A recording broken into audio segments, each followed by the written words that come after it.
Hello. There. I'm going to say something that's not howdy.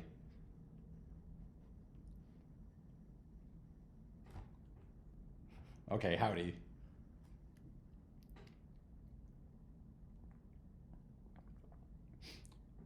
How are y'all doing this fine morning, evening, night, whatever it is?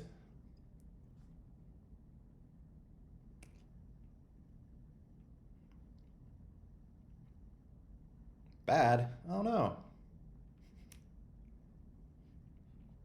It's morning here, so I just had some breakfast, so I'm running a few minutes late, so sorry to make you all wait. Am I recording? I am. This little icon up here means I'm recording, so burp, burp, burp.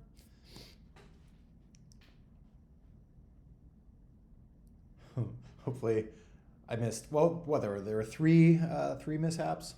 First one I just forgot, the second one I just forgot, and then the third one I didn't forget, but I was on my new computer and I hadn't turned on sound recording yet or something, so there was no sound for that one. But hopefully we're all squared away now.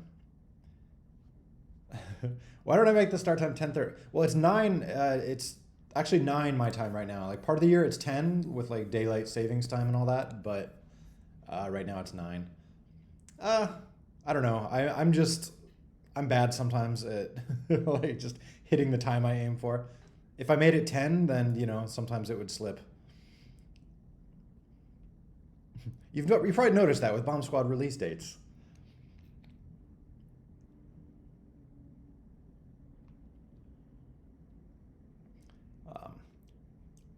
Well, I like to use. I am trying to adjust for daylight savings time because the first time or two when it switched, I didn't adjust, and everyone was like, "Where's Eric?" Like people were messaging me like, "Eric, are you dead? Like you're supposed to be streaming right now." Blah blah blah.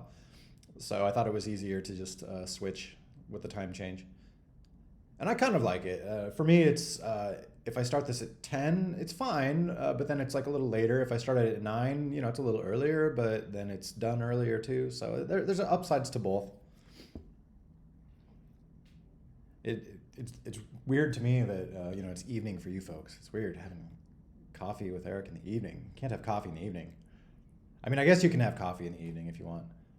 I used to like back in my crazy nocturnal days. I'd have coffee like any time of day and just be up like till 4 in the morning or something.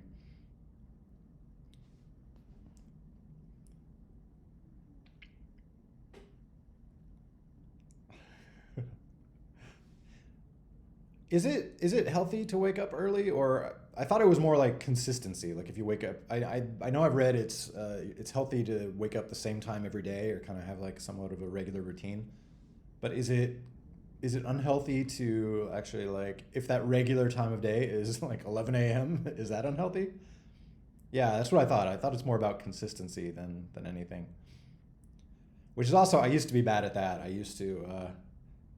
I feel like when I started working for myself and I didn't have any time constraints, it was just like my schedule was whatever I wanted it to be.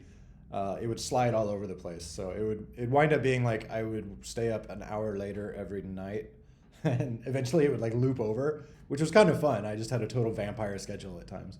I'd be like waking up at 5 p.m. or at some point, or waking up at noon. Well, waking up at noon that's somewhat normal for young folks. But like waking up at like 4 p.m. or something, I'm trying to think like the weirdest times of day.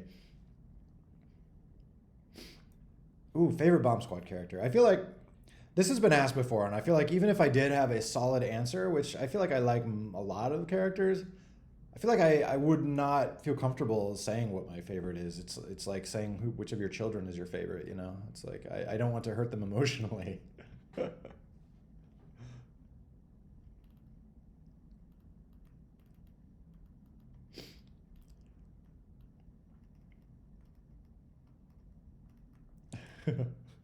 Don't have to function on coffee. Ah, I don't feel like I have to function on coffee. I just love coffee. I don't know. Like occasionally, if I'm on vacation or something, or somewhere where I'm away from coffee, I feel like I don't miss it. Like I don't have like withdrawal symptoms or anything like that. So I don't know. To me, it feels just like something that I enjoy, but I'm not like physically dependent on. But maybe that's what people say who are physically dependent on something. I don't know. Two questions for you. Oh, okay. Well, that's what I'm here for. Questions. it's another. I don't have anything really specific to show today, other than obviously there's the big news is the 1737 is officially rolled out. Basically, even though it's not still like the final build of it, it's very much out there. I'm doing a full rollout to Google Play and the other. I will probably do. I'll try to update the Mac version and the few other versions out there. Amazon. So it's officially out there. So anything related to that you all want to ask about or talk about, that's yeah, I'm all ears.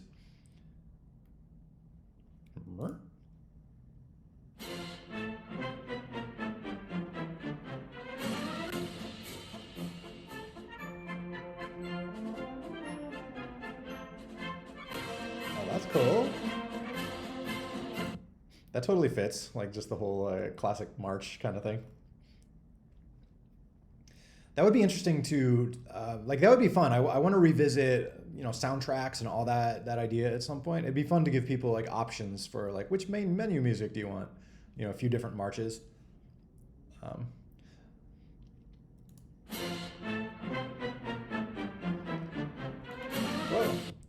When you have stuff like this, is that like from a public source, or is that where is that from? Is that's because some of this stuff, like a lot of the music for the game, I got from a site called like Musopen, musopen.org, and it has a bunch of just like public domain recordings, things that are free for anyone to use of just like marches and stuff like that. Or if you find music that you think would be good in the game and you want to point me at it, even if it is like if there's if it's something that can be licensed for not crazy expensive, I'm happy to, look into that.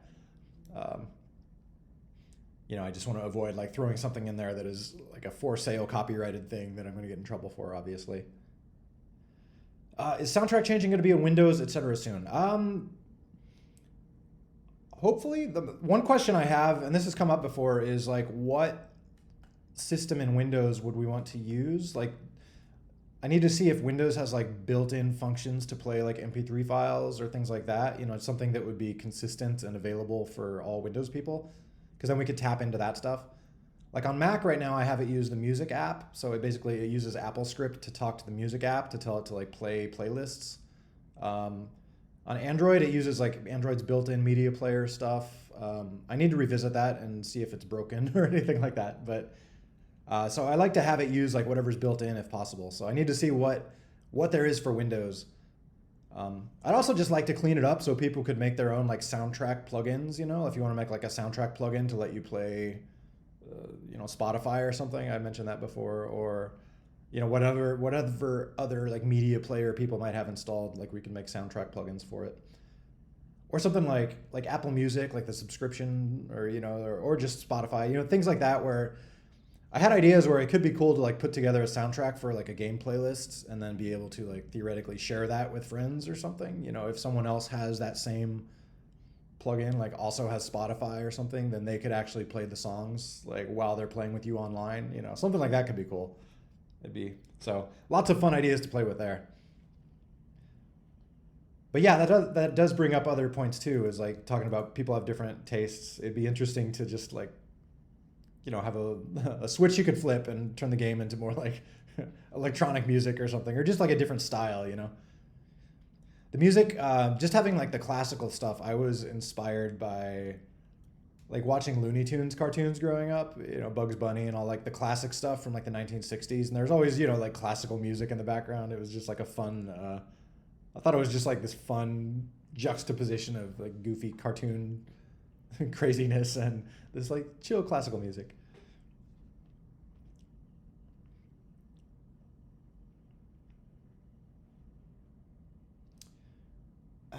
Planning to add the option to earn tickets or tokens by watching ads. Probably not. I mean, things are still early and things are up in the air, but my whole point with like the adding the treasure chests thing is like that can be like the single focal point for all the like the free to play-ish stuff. So, paying tokens to open them early or watching ads to reduce times. My hope is like that is kind of like, it's like a bottleneck where all the free to play stuff in the game can happen. And so that way, it gives me just like one thing to optimize and one thing to, tweak numbers for and stuff like that. So it kind of keeps it simple for me. And then it also, for like or not pro, I'm getting my names mixed up. For gold pass people or versions of the game that are like, pay premium instead of free to play. Those people, I can just remove that bottleneck and the game stays mostly the same aside from that, So that's kind of my motivation for having the whole like chest thing, is just to kind of simplify the free to play part. So on that note, I feel like that's why, I feel like it works well to have ads, at that place, and not have them in other places like for earning tickets and things like that. But if people are very opinionated and you feel like, oh, I really miss that or would like that, definitely let me know. Just wanted to kind of share my thoughts on all that. One thing I'll be doing on that note is, I got all that stuff in there. So chests are in there. You earn chests for, achievements. You earn chests for tournaments. You earn chests for just playing co-op levels and getting high ratings. I will need to be like futzing with that, basically like tuning it just to try to get the numbers right so that, a certain amount of people pay for the game and, buy token packs and whatever. But people are still able to, play free and have a good time or whatever. So I got to find a nice balance there. So I'll be doing lots of math and testing and whatnot. At the moment, the general gist I get is that it's probably pretty easy for people to get chests, especially by like playing co-op levels. So that might become a little bit more rare. Might make people like lean on tournaments and stuff a little more. So we'll see.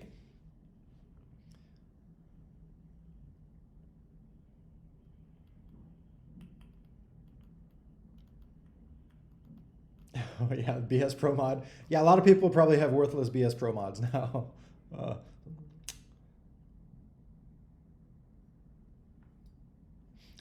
Yeah, this is the other big change is tournaments being free now. I'm curious if I know for some people it's probably like, any change is disruptive and that's natural. It's just like, whoa, that's different now. Why did you change that? That sucks. But yeah, give it a little time to sink in, like infinite play tournaments or whatever. And if you think it's a bad idea, we can add limits or, cooldown times for everybody if that seems to make sense. Or if you all enjoy just being able to like play a tournament over and over and, see how well you can do, like that's fine too. But yeah, I mentioned before the main, like one of the motivations of getting rid of paid tournaments is that I feel like it limited tournament plays to people who probably won the tournament last time because they have spare tickets lying around, So I feel like it was this like feedback loop of the best players would win the tournaments and then they'd get all the tickets and then they could play as many tournaments as they want because they had so many tickets.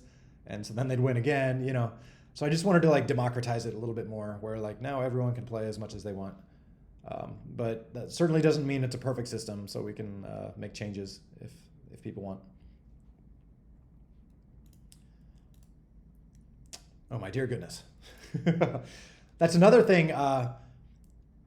Cristobal, did you get all these tickets from chests, or is this like, have you had that from before, like winning tournaments and things like that? I'm curious, like how is the economy totally broken right now? I mean, in general, it's been totally broken for a long time. I'm just curious, like how broken the chest economy is.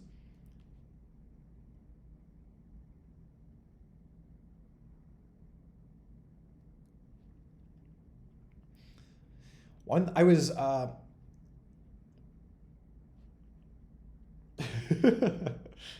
One thing I'm trying to think about, and if you guys have any ideas for this, let me know. Is I know there are some people who were really good at tournaments before, or just play the game a lot, who just have far more tickets. Like Cristobal looks like he might be one.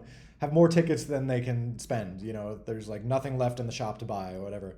So I'm trying to think of just goofy ways to have that people can burn off extra tickets that are kind of fun. Like one thing I was thinking is having some sort of like sponsor program or like a league ownership program or something where like for any league you can like pay extra tickets you have and you can become like the league owner for until someone pays more tickets or something. Something where it's like kind of meaningless but kind of fun and just something where people could burn some extra tickets if you've run out of other ways to burn your tickets.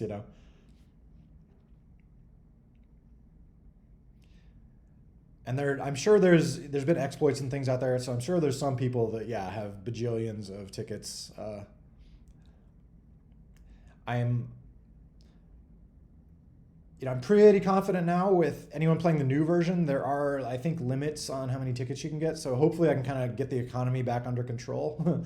But I didn't want to like go in and like take anyone's tickets away or make any changes like that. So I'm sure there's still people with like broken amounts of tickets. So that's what I'm talking about. It'd be fun to have a way to allow people to have some fun with their broken amounts of tickets.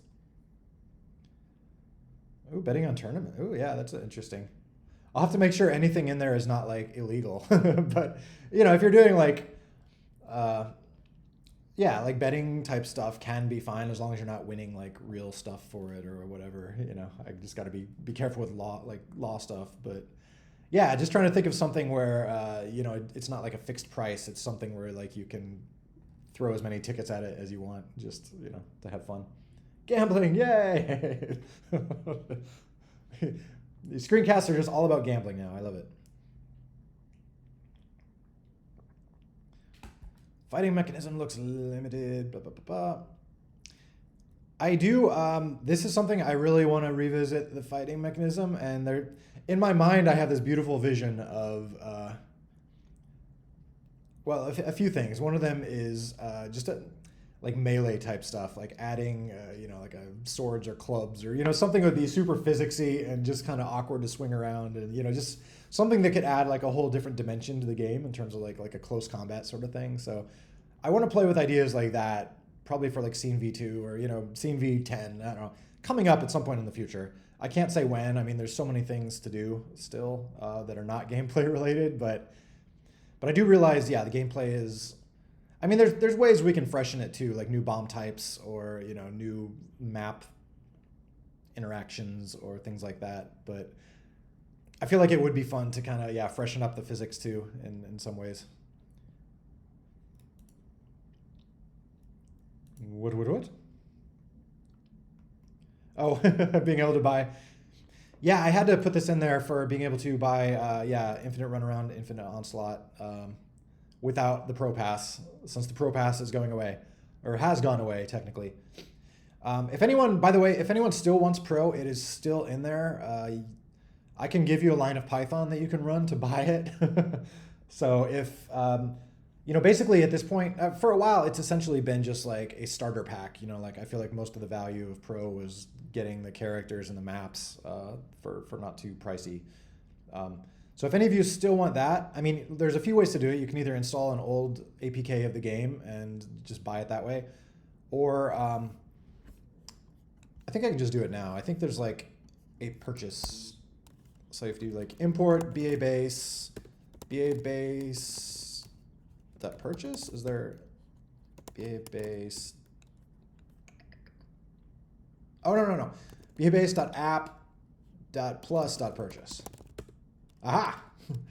So there's a function here on babase.app.plus.purchase, and if you do Pro, this is not a copy of the game that has real purchasing built in, so it'll say, sorry, this is not available, but theoretically, if you run this line on like the Android version, it should bring up a little like, hey, you want to buy Pro thing.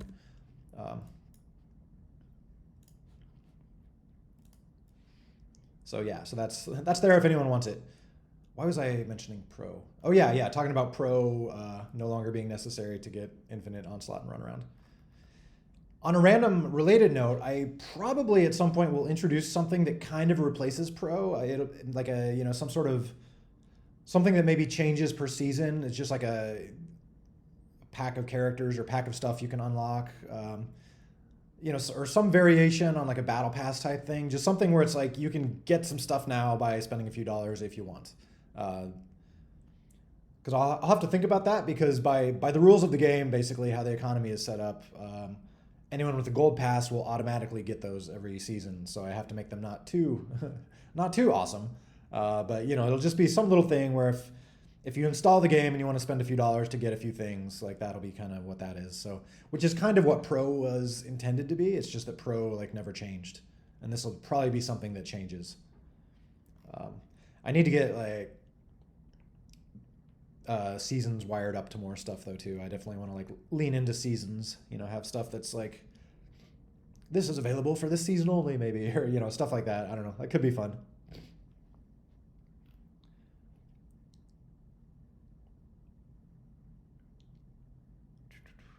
Yeah, I'd love to. If you, yeah, feel free. Anyone, Cristobal or anyone else, feel free to ping me. I'm not. I need to be better at going through my DMs and making sure I read them all, but I try to. Especially if I like. Usually, if I see a DM, I'll kind of like see what it's about, and if I can, if it's about game design stuff or ideas, I definitely always read through everything. Aw. I love hearing what I always laugh at this, where I love hearing that people think favorably about the game, from their childhood or something, which is it makes me feel warm and happy, but then it also makes me feel old because it's like, oh my god, this game it's been out forever. But I'm feeling optimistic. I'm super excited. I think 2.0 will make a splash. We'll see. If it doesn't, it doesn't. But I am very lucky that there's so many players just organically playing the game and downloading the game still, and that I can spend all my time working on the game and it pays the bills. So I can't complain either way. As long as you never get any of the new age woke related things. I think I feel like in recent history, most companies are kind of avoiding that. I know like Disney is explicitly avoiding those kind of topics or whatever, which at the end of the day, people do just want to be entertained, and part of the reason of entertainment is like escape from politics and debates of all that sort of flavor. So yeah, I don't plan on turning the game into some sort of podium to make a statement or anything like that. I mean, it's a goofy game about like little clay dudes blowing each other up. I feel like there's not any sort of wholesome, pure statement there. And yeah, I know some people say like, oh, the servers are dead or something like that. But in general, there's still like tons of downloads every day, and I think there's a lot of people. It's maybe like a quiet period because there hasn't been a lot of gameplay change or anything in a while, but there's been a lot of under the hood change, and I think that'll translate to more visible changes in the nearest future.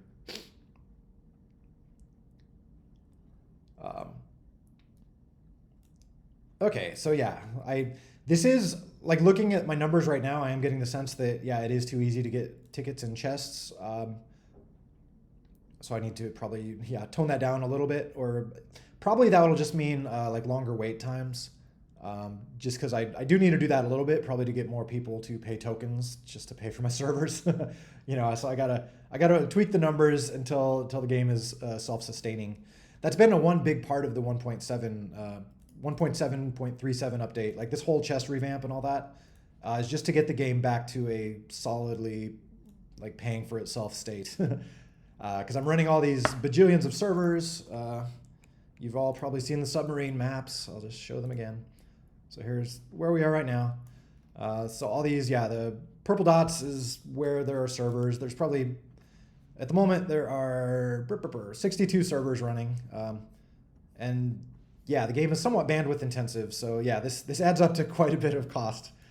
So I need to get the game to a point where it can pay for all of this. And hopefully a lot more, since I'd like to expand the game, and which means more servers and more players and more bandwidth and all that. So just want to make sure the game is in the green, so to speak. It's not quite there yet, but I feel like the chests and stuff with some tweaking, I think I can get it there.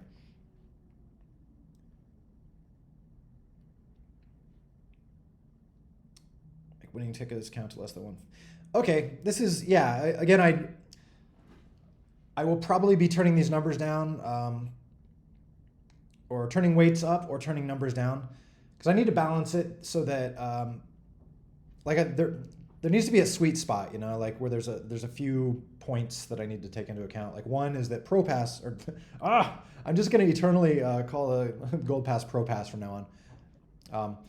Gold Pass players, essentially can open chests instantly, so they need to be balanced so that those players aren't just like getting insane amounts of tickets that is more than they could ever want. And then at the other end of the spectrum, people who never pay anything, or people who can't watch ads because they're in a country with no ads or something like that. Like it still needs to be fun for them. Like they need to be able to make enough from chests to at least like enjoy the game. So it's like those are the two ends of the spectrum, and then need to balance it so that both ends of those work. And then also in the middle, like the average person hopefully feels some pressure to watch some ads or, pay a token or two here or there.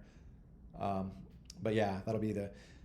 But like I was saying, by focusing all the free to play stuff on just the chests, I feel like that's like a solvable problem. It's just like there's a a finite number of variables there, so I can tweak the variables and look at how many people stop playing after so much amount of time and all that, and try to find happy numbers. So that'll be one of my next things is get the numbers happy, and then hopefully I can just ignore all the free to play part forever, and then focus on 1.8 and beyond, all the fun stuff that's coming up. One day I get 2,000 tickets. Oh yeah, okay, yeah, that's a bit much. So thank you guys for being honest. I know as players, it's like you probably want to like not tell the game creator like, oh, give me less stuff, So that the fact that you are saying that makes me happy. So thank you for the honesty. But yeah, also another thing, Cristobal, that's a good point, is more things you can spend on in the game. Like if the game is giving you a ton of tickets, like that's okay if there's tons of ways to use tickets.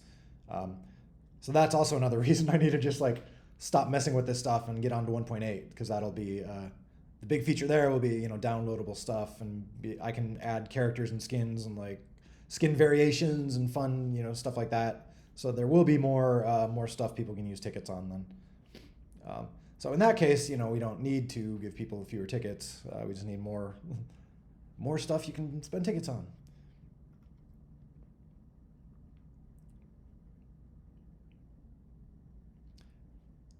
Merp.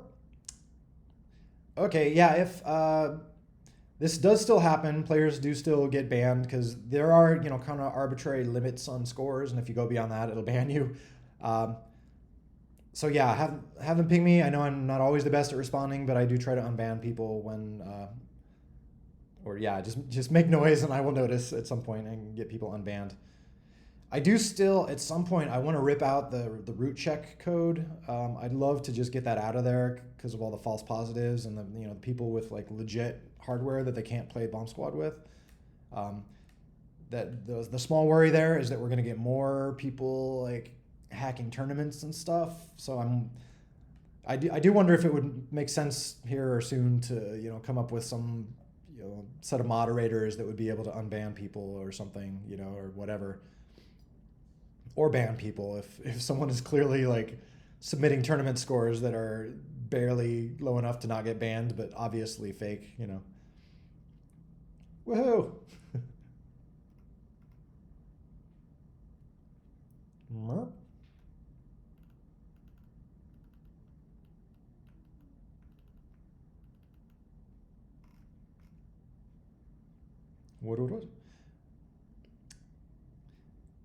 Do you check translation through?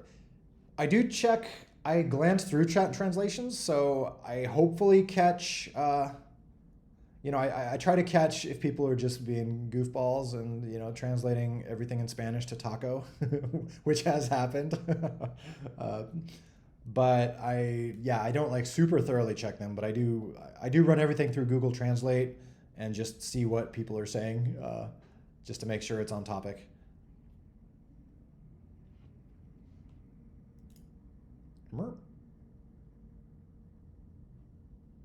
Oh, answer is what?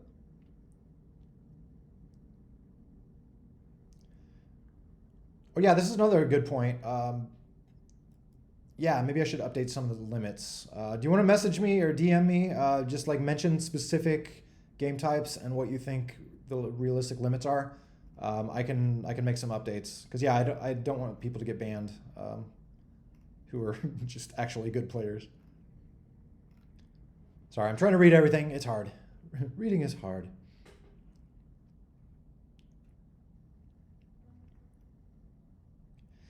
To get unbanned in tournaments, you just message me and I will just flag your account as unbanned. There's no like automated way. As I was mentioning, maybe we should come up with some sort of moderators or something that could do that.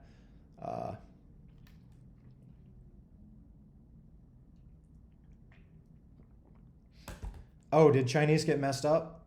There's always a chance I let something through that's bad. Ick. I am, I'm brainstorming right now about like, I was, I mentioned before like a V2 translation setup, like something for the V2 era, like a better translator system. Like some thoughts I had are something like a voting system of some sort where people can translate, but then other people can vote on which translations they prefer. Because I have gotten into cases where it seems like two different translators are translating things in two different ways, and they keep going back and forth. It becomes this little like war of who's submitted their translation most recently. Or there's other cases where yeah, some people just submit stuff that's obviously like Google Translate, not great translations or something. But it's hard for me to tell. So it'd be great to have some way to get feedback on like, oh, hey, this is, or maybe just feedback on the translators themselves. Like, you could upvote a translation and then that translator would get more priority or something.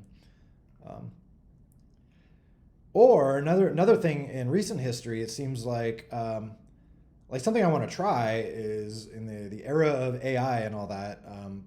If like ChatGPT would actually be able to do a good job with translation, like if the set of instructions was detailed enough, like if ChatGPT would actually do a real good job, in like all languages. So that's something that would be interesting. So then instead of submitting actual like translations, people would, if anything, like correct the instructions for ChatGPT, I don't know how well that would work in like all languages. So there's a few questions there, but it would be interesting to try.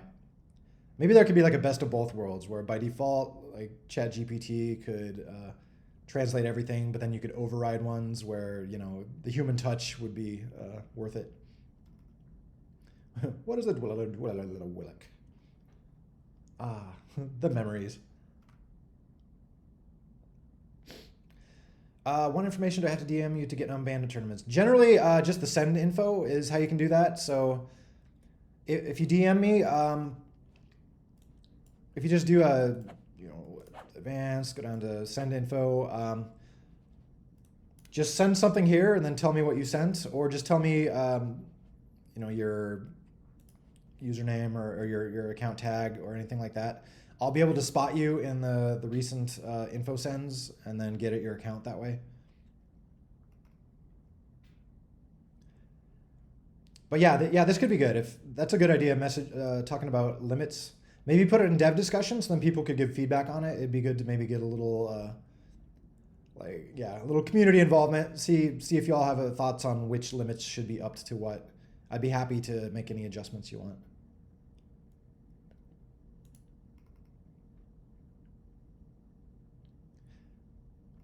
Do you guys still in tournaments? Do you still see like scores that look suspicious or like suspiciously consistent scores, or people that you think are likely hacking, or has the high score thresholds kind of gotten rid of people trying to hack, or are they just good enough at not getting noticed that blends in? Like how's all that going?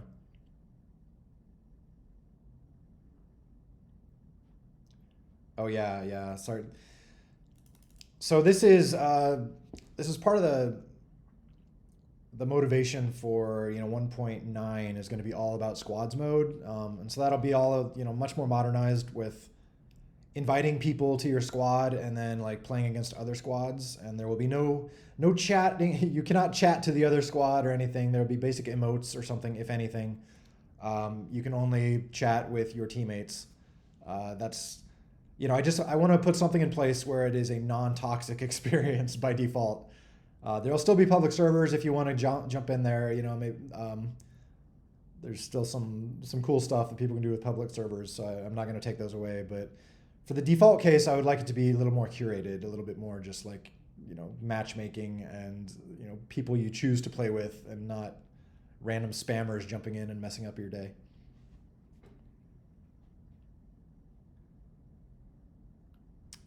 Someone who has a hack then crash online servers until the server resets. Oh, if you have any information on that, or anything you can tell me about it. I try to, fix any exploit that's out there. There's some that being said, I mean, there's some just like pure DDoS, like if you annihilate a server with, if you're hitting it with join requests from hundreds of other servers, like I don't know what I can do about that. I can't make the game defy the laws of physics, or I can't make the AWS server handle more traffic than it can handle. So there's some things I can't fix, but anything that causes the game to restart or whatever, like I definitely want to fix any of that. So if you know someone who has a cool exploit and you can somehow tell me what that exploit is or demonstrate it better yet, that'd be cool. Like those are usually not too hard to plug. It's usually basically a client just sending the same thing over and over and over again, and it'll like cause the server to like get a backlog of something, and then it'll overflow a buffer or whatever. So, or overflow some like safety measure where it's like, oh, I have 5,000 messages waiting. I'm just gonna give up. So usually that stuff is not too hard to prevent. You just kick the player out or start ignoring after they send you the same thing 3 times or whatever.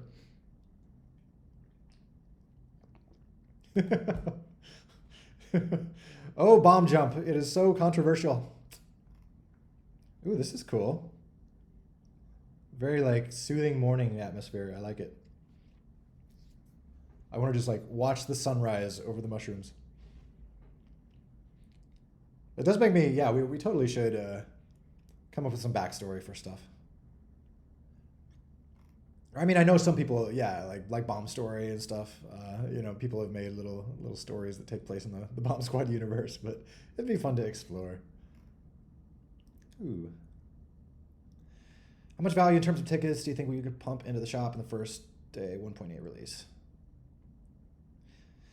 This is a good question. Like I've mentioned before, I don't want once it is possible for user-generated content and stuff like that, I don't want the game to be like a free-for-all. I don't want it to just be like anything you make and throw online will show up in the store. I'd rather have it, and maybe I'll change my tune like once I'm flooded with characters people are making, but I'd still rather it be like a curated experience where I want to make it easy to make characters and maps and stuff to like play with your friends, like get you'll probably have to do something like register your friends as part of your team or whatever. So I want to make that as easy as possible, but it'll be somewhat limited. But to get something like out in the public where everyone can use it or download it or get it on the store or whatever, like I want that to be a little more explicit, where I or other people like vote on things or something like that. Like, oh, hey, this looks high quality and is unique. Like, let's put that on the store. So I think it'll be kind of up to us, or up to all of us, or me, or some combination thereof, like how much stuff hits the store. So yeah, I don't have exact plans for how much value I want to add to the store or anything like that. And it could be fun too. Like maybe we can come up with something like add 1 character a week or something like that, or maybe debut new characters each season. Something to kind of keep it like exciting a little bit. Like that could be fun. Like play, make all the stuff you want and play with your friends, and then if you like it, submit it, and it can get voted in, and then that'll like hit the rotation on the next season. Like that could be cool. Trying to think of like a little system we could put in place. I'll be talking more about that whole plan, like I said, once 1.9 starts to roll around, but I do want to have things kind of be season-based a little bit, where if you're writing like mods or gameplay mods or, custom league logic or things like that, it'll be like everything would be kind of in testing mode, where like you play with your friends, you test it, like you have this little league you're working on where it's like a tournament based and the winner gets, some cool stuff or whatever. But then at some point you'll like lock it down and be like, okay, this is submitted for the next season. And then like once the next season happens, like that thing becomes active, some sort of system where like we can test things and then just put them into rotation once we're sure they're like stable, So I feel like there's a cool system we could build there.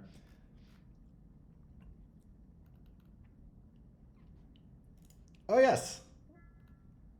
Yeah, anyone who hasn't seen this, check this out.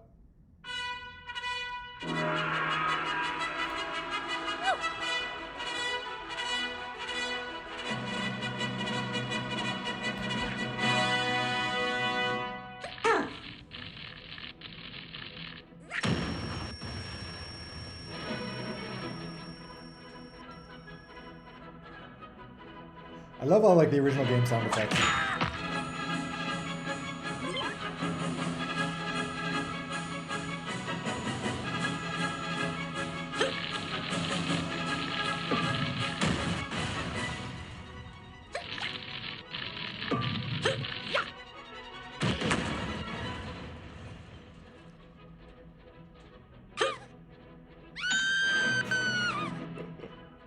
Even the kill counts.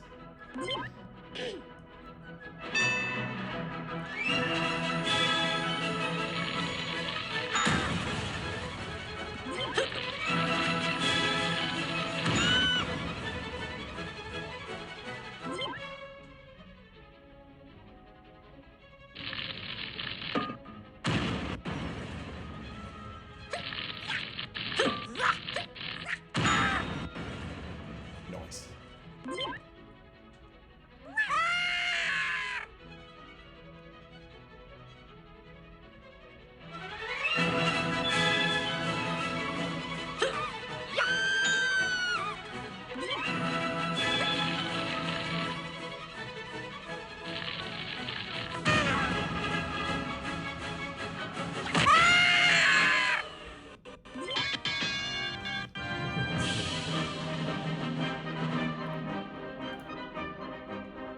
So good. So yeah, that's pretty awesome. I gotta ask, how long did that take to make? Because I know like stop motion, I mean, yeah, I've messed around with stop motion before. That was kind of the first type of animation I got into. And yeah, that stuff takes a long time. You know, you gotta like move it a little bit, take a photo, move it a little bit, take a photo, and just sit there and do that like all day.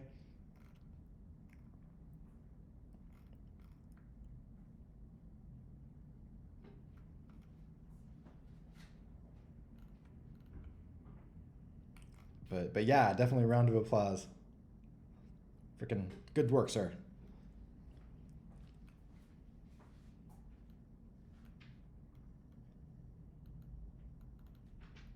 Yeah, it's a good like glamour shot here too.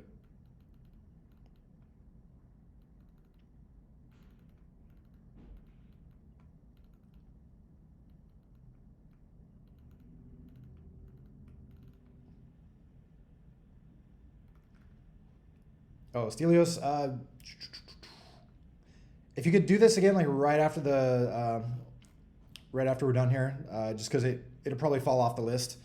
A lot of people do send infos and just send random things. It's kind of humorous. I would I'd show you all, but I feel like that's kind of a breach of privacy. Just people have no idea what that is for, so they'll just send random stuff like give me all the stuff, unlock, whatever, super secret code. Here's my bank account number, yeah, whatever. I don't know what they're sending.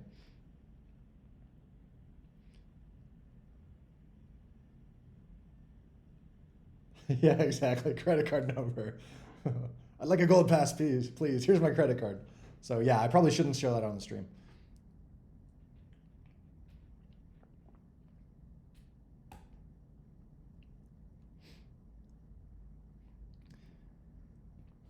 I need to take a look at that. I will try to get caught up on DMs right after.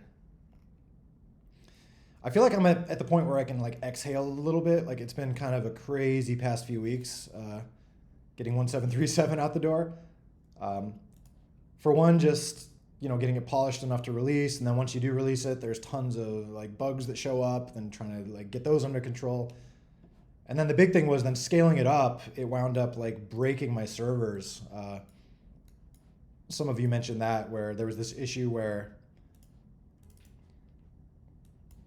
like all of this stuff that you see, like the stuff in the corners, like these values, the chest values, like those, they're using what's called a subscription to where they basically have a direct connection to the database. So if that, like anytime my code like changes something in your account, that'll show up immediately for you on your client, which is super cool. And it makes it like a lot more elegant for me to like make cool server stuff. But it turned out there was like a kind of a severe limitation. Each of my servers could only handle, like close to 100 of those connections. But the problem is that each of my servers often has up to 400 people connecting. So it got totally bogged down, and like everyone was saying that, this stuff was just like not updating, or it would update like 3 minutes late. So I had to kind of scramble a bit to get that fixed. What the heck? But anyway, yeah. So there's been. I feel like it's over the hump now of like the scary release time. Um, if anyone is still seeing issues, like any issues at all with 1737, please let me know. I mean, the main thing I need to work on is, as I've been saying, like balancing the economy and making it a fun amount of stuff that you get in chests, and a reasonable, like making all that work. So that's one thing. But if there's any UIs that look broken, or any crash bugs or features not working right, please holler. Want to get all that stuff in as good a place as possible.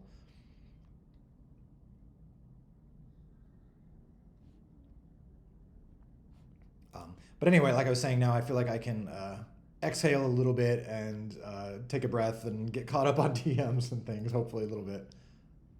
Look, old. This was the last iteration of my rendering engine. It looked a little different, like it was a little different like color skew. In ways, like some of the stuff looked better sometimes. I had to like simplify some of the math when I ported it to mobile. I feel like some things lost a few things, but some stuff looks better. But I need to revise rendering again at some point here too. Just to modernize it. And I still love the idea of making like a super cool ray traced version. Maybe we could have like the classic renderer and then like the ray traced renderer or something like that. Just so everyone on mobile or like lower end hardware could still have classic. But then if you're running on a PC or something, you could flip into overdrive and have all these very low poly simple things rendered really, really nicely with reflections and like real-time shadows and everything. Make another game from Ballistica. This is not also I still have ideas I'd like to do. I'm still trying to like, that's the whole reason for Ballistica existing, is to possibly do other things with it. The thing I always mention is like an AR version of Bomb Squad. That'd be super cool. But something completely entirely different would be fun too. Just like just going off on something completely new. I do want to, that being said, like a big motivation for me with squads mode and working towards 2.0 and server-side scripting and stuff is I do want to push towards more open-endedness a little bit, like being able to, have build nodes that are not just like the spaz node, like what if you want to make an entirely new character type thing, stuff like that. Like thinking about, having a technically Bomb Squad mini game that would just be more unique, or, feel less like Bomb Squad, or, a little bit more different. So in a way, we don't need to make entirely new games. I feel like there's plenty of expansion left in the whole Bomb Squad framework. And like I said before too, I think there's upsides to working on one thing. You can kind of keep polishing and making it better, and like making it more generalized and more flexible. Whereas if I start on a new game, then in some ways it's like you're starting from scratch, which can be a good thing, but it also, it repeats a lot of work too.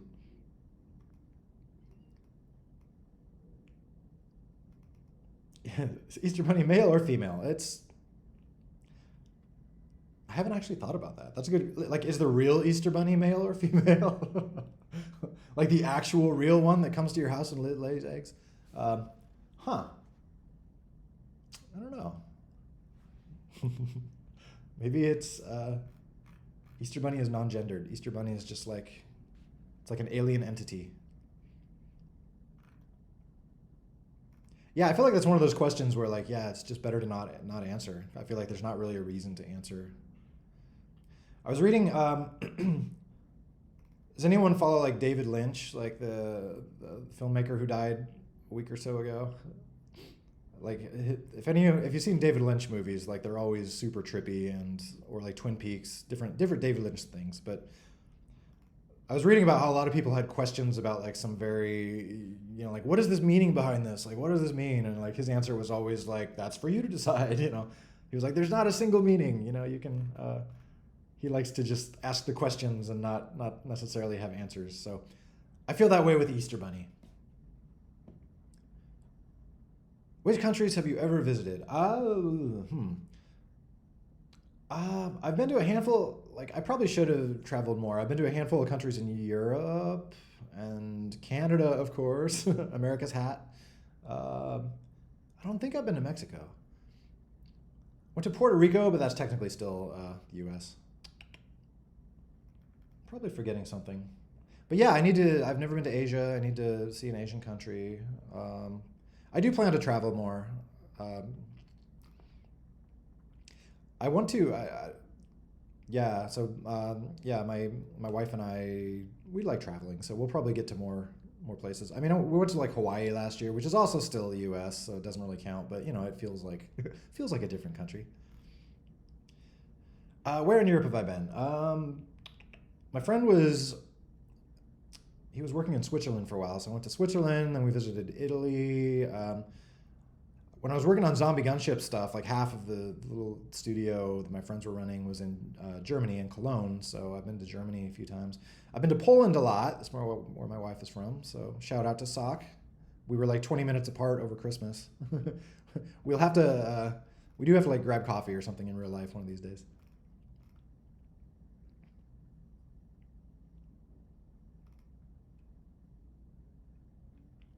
So yeah, hello Sock. By the way, I saw you pop up here. All these. Am I making all these goofy facial expressions? I guess I am. That's what I'm wearing, so it must be me right now.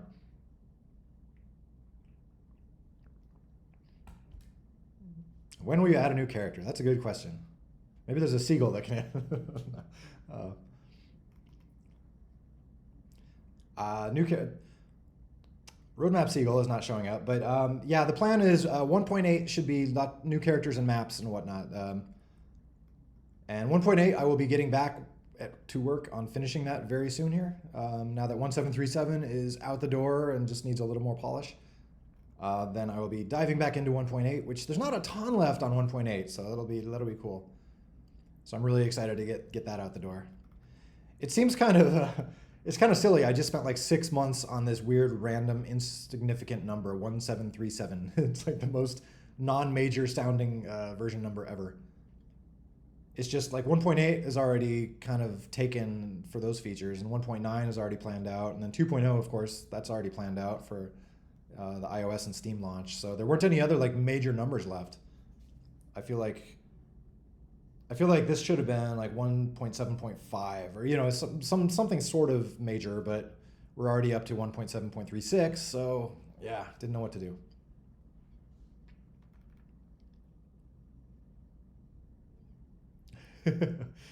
Tease Betty. Well, there's this mysterious file on my desktop called Betty.zip. That's the best tease I can do for right now. But stay tuned.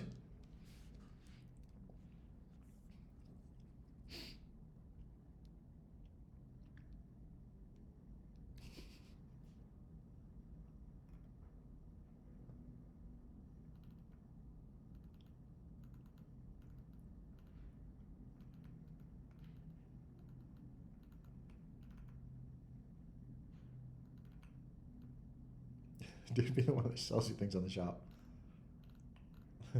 Yeah, I should put this like version of me in there somewhere. It's such a nice little simple caricature. Or just make that a character. Just yeah, like Coffee Eric, Coffee with Eric.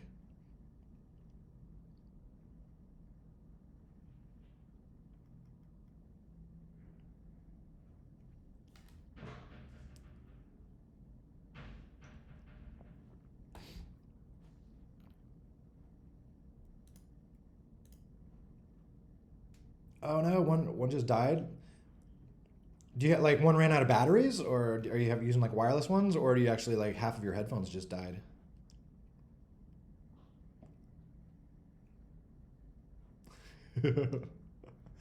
I can't do a better Betty tease. Well, I don't have any info available soon, but yeah, just stay tuned. Betty is coming.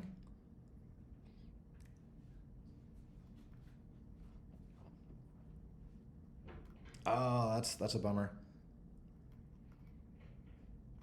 I've I have my if I go to the gym or do elliptical or whatever, like I have my headphones I always use for that, and they're getting super old.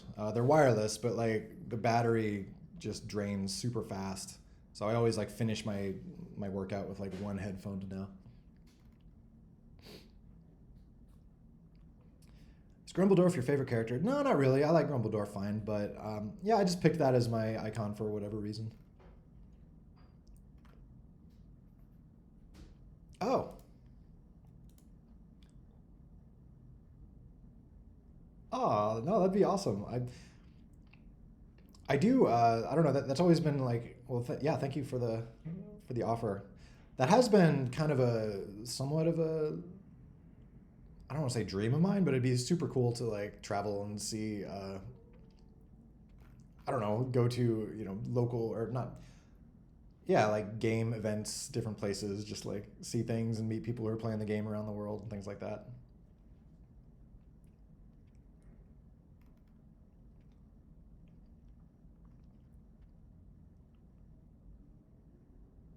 Ephro DM Betty, really cool. That's very cryptic.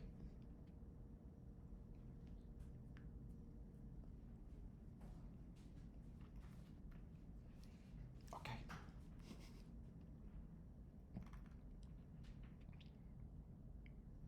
Saddam Hussein Grumbledorf edition. I do. On that note, I mean, we'll see. There will be new characters, yeah, in the shop soon, with 1.8 or possibly even before. We'll see. Um,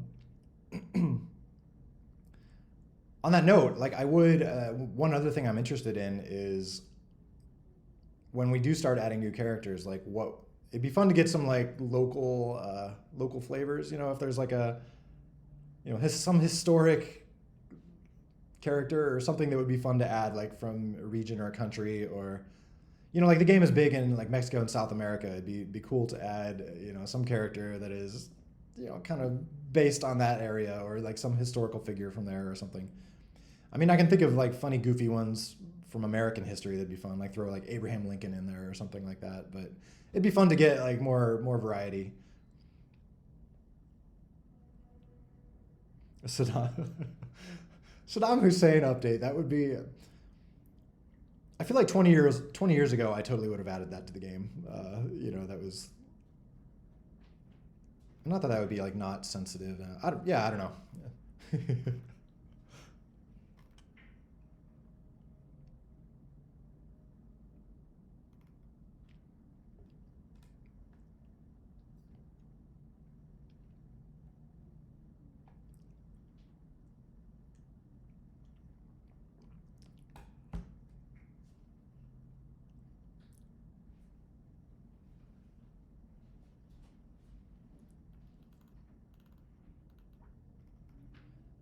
Yeah, guy I was playing games with, a friend of my cousin. His family moved from Bosnia to the U.S. in the '90s when all the bad stuff was going down. So, yeah, I played a decent amount of. We were playing like Fortnite and stuff a few years ago. He was a good guy.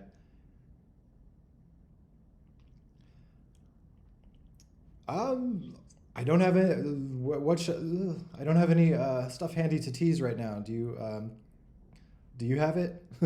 I don't want to be like digging through DMs and showing people like personal messages and things. Can you post it?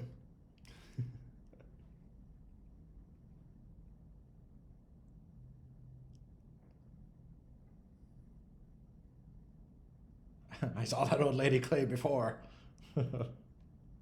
There we go. Okay, there's Betty. So yeah, Betty will be making an appearance before too long here. Yeah, Sock did an awesome job of making this old lady character. So probably like I'm torn. I don't know how much longer 1.8 is going to be. Part of me wants to like have that be one of the first like online like new pipeline characters in 1.8, but it's basically ready to go. So we could sneak it in before then. 1.8 might be a little while still.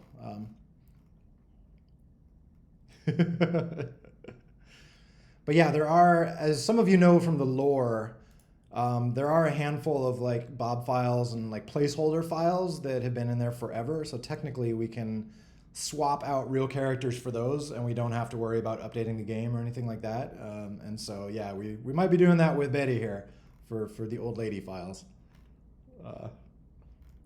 So yeah, there's a teaser. That would be fun. Yeah, add like a flip flop projectile weapon, only available for Betty. We always that topic always comes up, like, oh, the character should have like special powers, or individual special powers, which, and my answer is always like, that could be fun in certain specific game types or like campaign modes or something like that. But it does make you think, like, yeah, like Betty could throw a slipper, like explosive slippers or something like that. Ooh.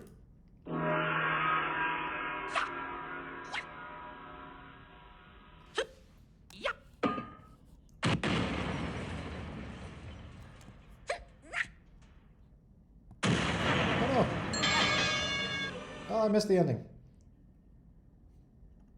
Nice.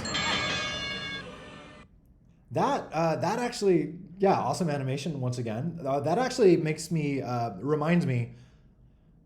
I was thinking about in squads mode coming up. There'll be like matchmaking type situations where it might take a minute to like find people to pit you against.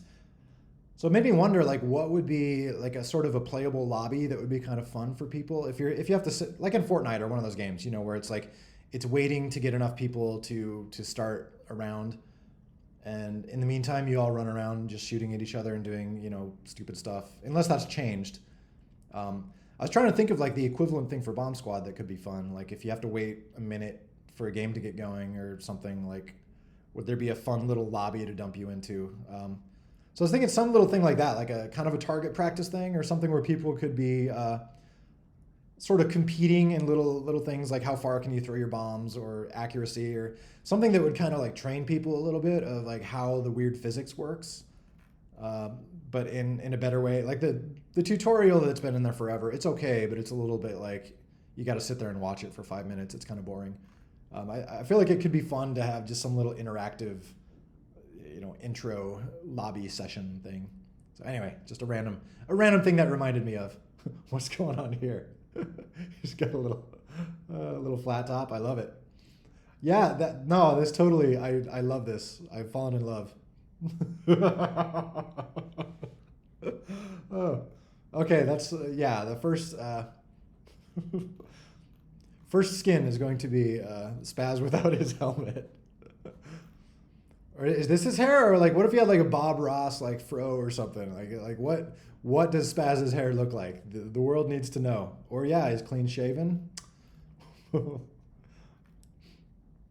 pixel. I was gonna say pixel art. Haha. Get it? Oh, cool.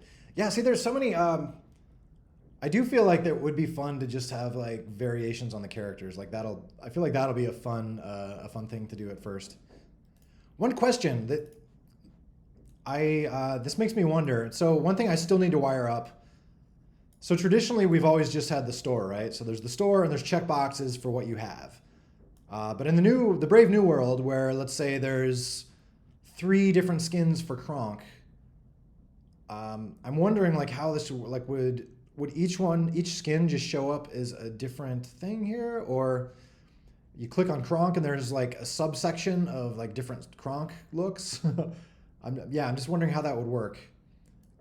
Like, how do other games do it? Would it be just like different Kronk skins side by side, just like listed as separate characters, or would it just be like click on Kronk and then here's like the Kronk section? But yeah, this UI has remained unchanged for since the dawn of time. So if anyone has ideas for like what could look cool for character skins that are kind of the same character, things like that, because I don't want it to feel like, oh, there's like just a bajillion Kronks and they're all different characters, but they're not. No, it's just like different looks for Kronk. And then of course down here, this will be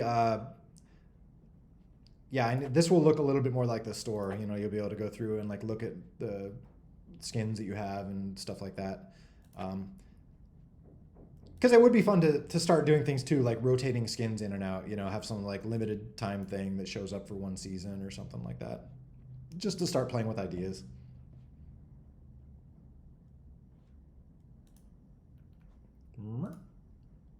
Oh, that's Todd. That's Robert's my dad's name.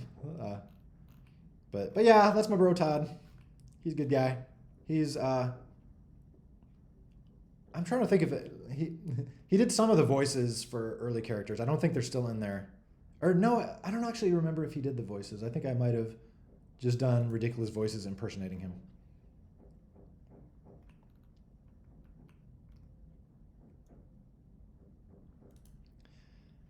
Yeah, this going back to this topic. Yeah, I definitely want to avoid having characters always have specific attacks or powers or whatever because I think that would throw off balance in a lot of mini games.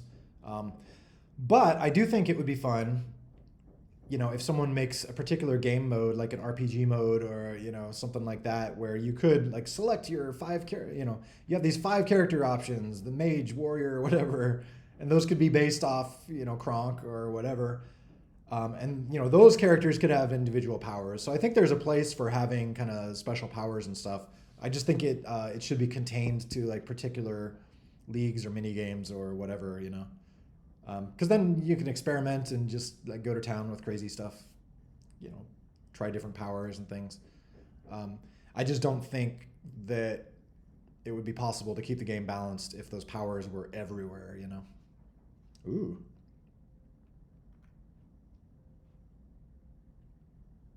Remix? What's remix? Is there something I don't know about? But yeah, in general, yeah, special powers work great on co-op. I honestly think they could be fun on some teams or free-for-all situations. Like if you have like a series and, you know, each player could update or upgrade parts of their character as they go, you know, like so you can kind of customize your character. Like I'm going to optimize for speed over the course of these 3 rounds or something, or some character is going to upgrade their starting bomb or whatever. You know, like I think it could be fun in like contained situations. Like I said, I just don't think it would be a good idea to have that always on.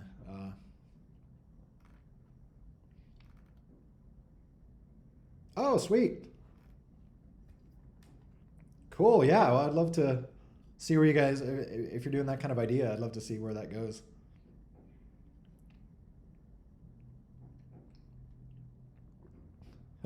Ah, yes, the Chinese logo.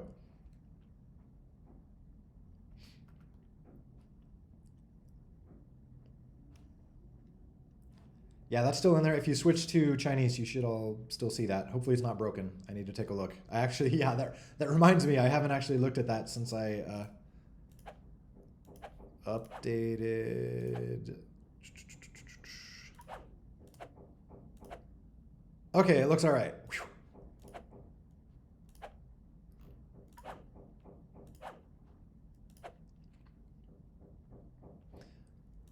But yeah, when I did do that version of the game. Yeah, I was working with Alibaba on you know some little micro console that they released 10 years ago or whatever in China. So there was very briefly an official version of Bomb Squad for a micro console in China. It's like the only. I guess technically you could probably buy Bomb Squad on like the Mac App Store in China. I assume. So there are. It is possible to get Bomb Squad in China, but that was. Yeah, working with them, and yeah, they gave me feedback on exactly like how to make the logo look in Chinese. I did one where you know I just like did some random Chinese font and you know used the word they told me to use, and then just made that out of clay, and they were just like, no, that the font looks terrible. So they gave me very specific feedback of like what to make that font look like. So hopefully that looks cool if you're Chinese. Ah, yes, hats. That is, yeah, that's the other.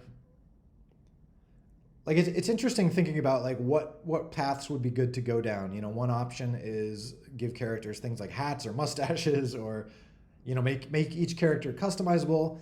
The other option is just have like you know completely unique character skins. You know, more like Fortnite or something where it's you know just completely different characters that are like pre-built. Maybe there's different like variations on them, but So yeah, I don't know which one.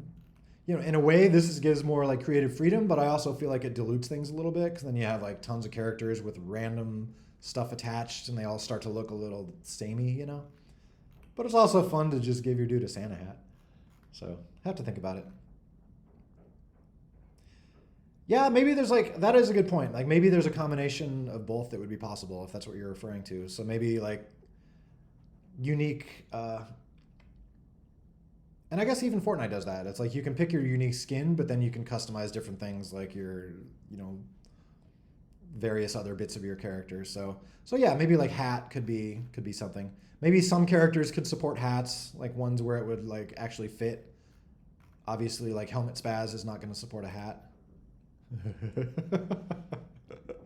I love these videos with like rigging that's better than the game has. You know, the game is like not even like deformed. It's all just like static bits. But that makes sense because they blow apart, so it like keeps things simple. But yeah, like seeing all this stuff, like that's cool.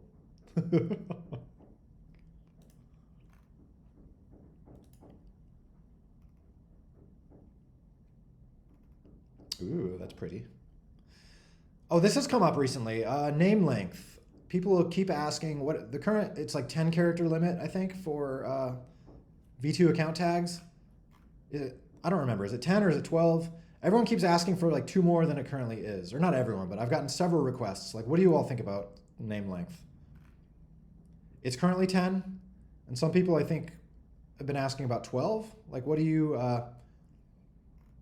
Is anyone highly opinionated on this?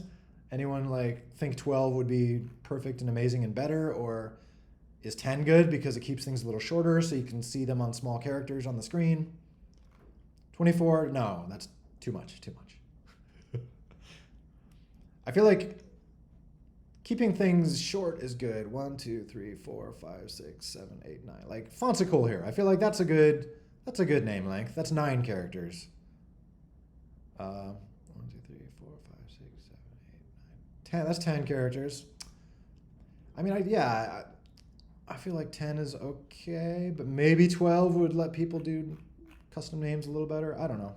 15, what? Maybe 11. Well, I guess I should ask, is there a common limit?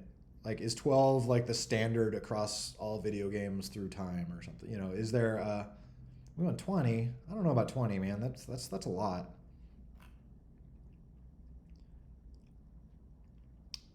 Yeah, this is, oh, actually, for tags, Unicode is not allowed. At the moment, I'm being very limited. It's just, you know, ASCII A through Z. A through Z, and I don't even know if underscore is allowed. I don't remember. But yeah, I wanted to like make it extremely limited just so we avoid, you know, weird things with, you know, people using weird Unicode spaces and, you know, emojis and other stuff. You know, I just wanted to make it so like if you're trying to look up someone's account by their tag, it's always possible. You know, that's interesting if you squint your eyes. Yeah, I feel like this in itself, just like making the existing characters with different hairstyles or lack thereof, like that seems kind of like fascinating. But yeah, maybe that would be a good thing. Like, I'm just like jumping around topics so much. Like full unique skins, but then also maybe some of those skins could support custom attachments. You know, like because it could make more sense like to have things like hats for like some characters where the hat would look reasonable. Other characters like Grumbledorf, I feel like if you take his hat away, I feel like he'd look weird. Maybe. I feel like the hat is like part of his character, you know? Mel with alternate job. He could be like a flight attendant or, you know, or a waiter, you know, before he worked his way up to the chef position. You know, he was just waiting tables. Or he could have like a tuxedo where he's like works at a real fan. Oh no, I guess the chef always will have like chef attire even at like a fancy restaurant. Grumbledore, but he's a Buddhist monk. Now we're just getting crazy.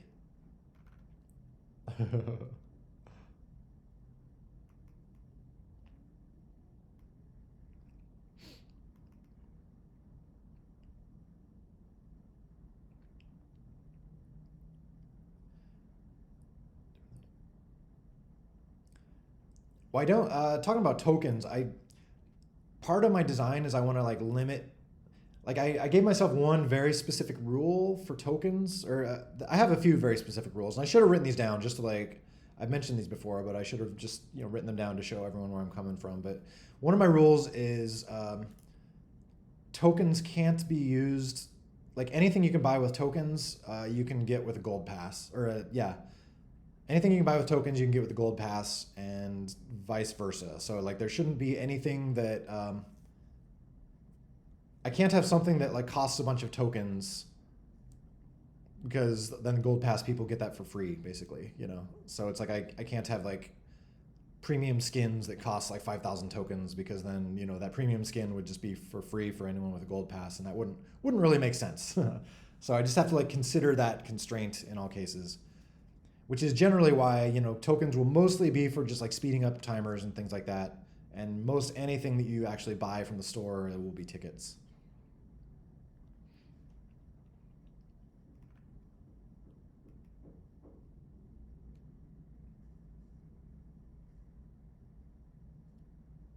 Cool. Like, all right, yeah, happy to hear you feel the UI is going in a good direction. What the heck?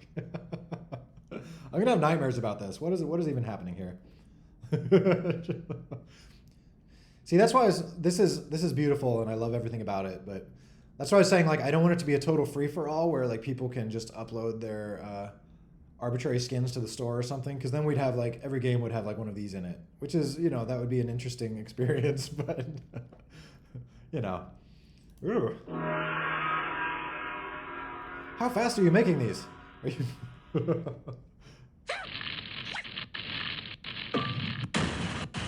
I love the clay explosions, by the way.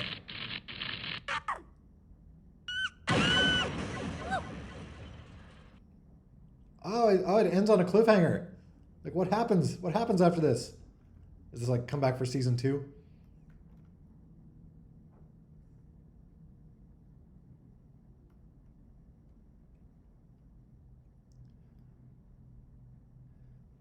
Why does the chest slot hide under the screen? I did that just to get it out of the way. Would you guys rather it be on the screen the whole time? But like, if you don't have any chests, yeah, it's just kind of tucked away down here. Any preferences on that? I just did it to like avoid having this big empty like bleh.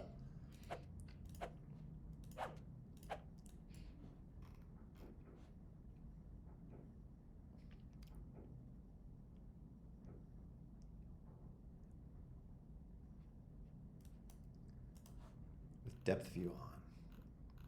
I do, oh yeah, that's cool.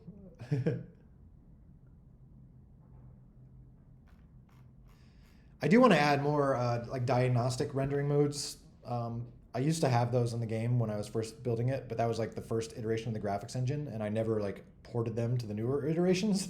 So that I lost diagnostic modes at some point, which makes it very hard to, if I were to like start over on physics stuff, I definitely need to get those back. Yeah, stretchy spaz.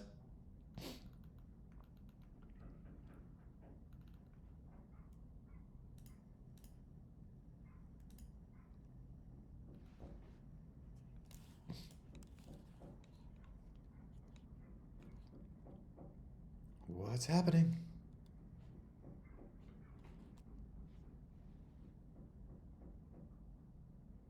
Ooh.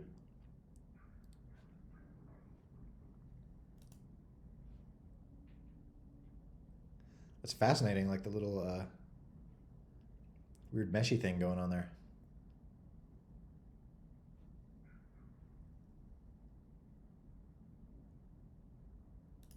I love how you like take the game bits and just like repurpose them. Just like the shield just gives this like kind of weird, cool, whooshy aura. But yeah, in general, you guys, any UI feedback you have or something, if you feel something's too big, too small, too hard to get to. I mean, I have put a lot of thought into, or like the chest dock being down here.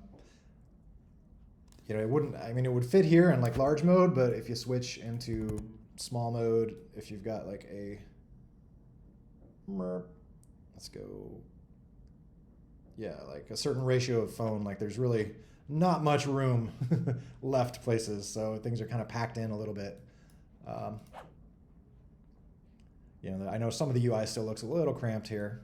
Trying to make it look as clean as I can or whatever. And there are questions too, like we could actually hide these on some screens. Like technically, you don't need to see them on like the home screen here or here.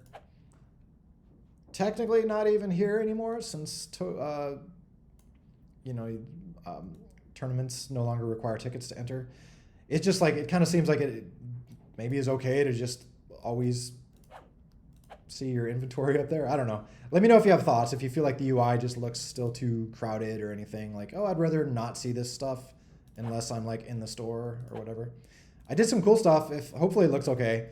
Like for some of these UIs where it's like the title on the left and then like a tab bar in the middle, just like save some space on phones. Or the gather is like that too. Title on the left, tab bar in the middle, whatever you need to see on the right. So trying to just pack things in a little bit more on some of the screens. Oh, and then also for those of you who don't know, one thing I've been doing is updating everything where like all the UIs like live resize now. You can see like they take advantage of, no matter what phone size you have, it takes advantage of the full screen size.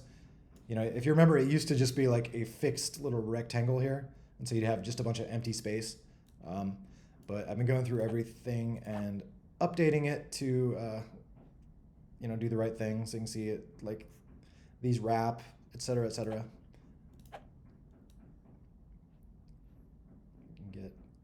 Yeah, really. At some point, if you get super wide, you can actually, there's like a maximum. You can see the backing window, but I'm not aware of any phones that are this wide. So if you find one, let me know.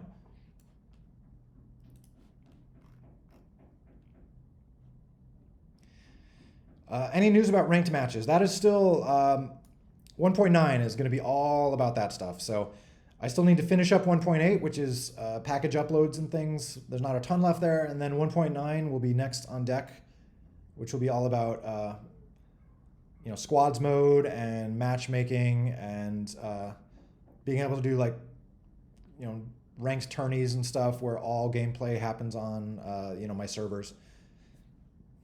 And I don't want to promise too much, but I'm a little optimistic. I've been like revising my plans for Scene V2. And I think I have a plan for what will hopefully give us like full client prediction, which is without too much work. I had like this long-term plan for like getting client prediction in the game, but I think I can make a version of basically the current gameplay that has client prediction. Hopefully. I think I might give that a try like early in 1.9, which would be super cool, which would hopefully take most lag out of the equation. You'll still get weird like server effects if you're doing something different than someone else is doing and they're far from you, like you'll get things like snapping because the two don't agree. But you should have like gameplay input should be pretty instantly responsive in that case. So I'd love to get that in there, because that means we can do a lot of tournaments and competitive stuff on my servers, and it's not gonna like hurt people because it's making them laggy. Even like single player tournaments, they could happen on my servers, and it wouldn't feel like they're on the servers because you shouldn't be experiencing lag in that case. So that'll open up a lot of possibilities, because when stuff runs on my servers, it's pretty much hard or impossible to cheat. I mean, you can still like technically cheat if you consider like rapid fire controllers or things that like do button combos for you. If you consider that cheating, that'll still be possible. Probably the server can't prevent you from sending those button presses, but things just like hacking your memory addresses and sending a score that's completely fabricated, or changing your enemies to be slower or something like that to get high scores, like that will all be impossible when stuff is running on my servers. So I'm looking forward to getting there for just like high score competitive sort of situations. Love it.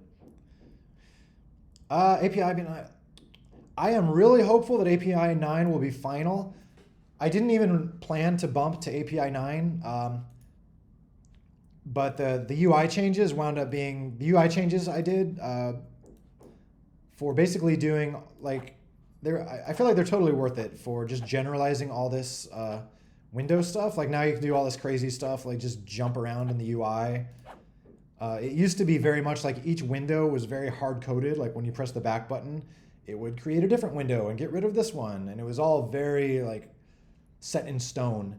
And now it's very much like there's this concept of like a main window, and you can like swap them out. It's very like fluid. It's a much better system, and it's also easier to make new windows. But that wound up being like a bit more of a change than I thought it would be. So that's why I bumped the API to 9. Is so any UI stuff you probably need to like revisit it for the new like main window system. But I really hope in the future to avoid bumping API version again. I'm hopeful that any new UIs will be just an entire new feature set. Like the whole reason for all this, if you're familiar like the feature set stuff, it's like the game is divided into these feature sets. So there's like base, classic, plus, scene v1 library, UI v1 library. So my hope is the next major changes to the UI will be like BA UI v2. So that'll split out a new feature set, and the UI v1 stuff will still remain the same. So if you're writing something against UI v1, it'll just continue to work. And that's my plan, so I don't have to bump the API version, because bumping API version it's like a big stick. It forces every single mod out there to be updated. And I don't like that, because a lot of mods don't get updated and then they just get lost to history, and it's very sad.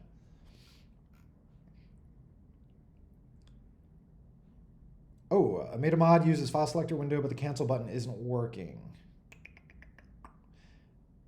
That could be related to main window stuff. Like if you can.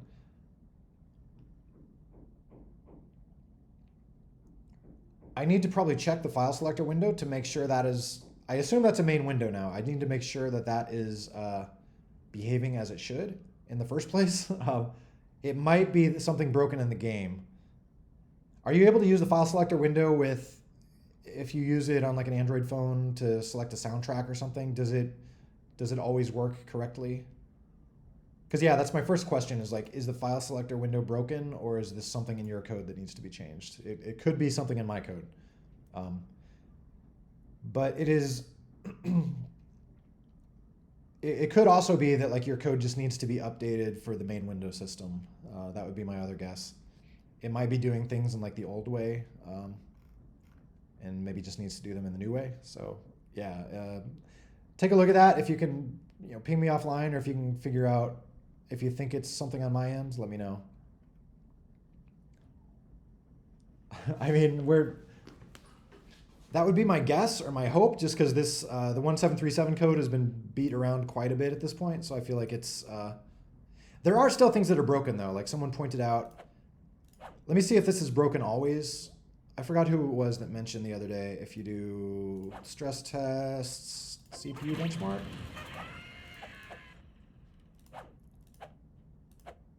Oh, no. Okay. All right. That seems to be working.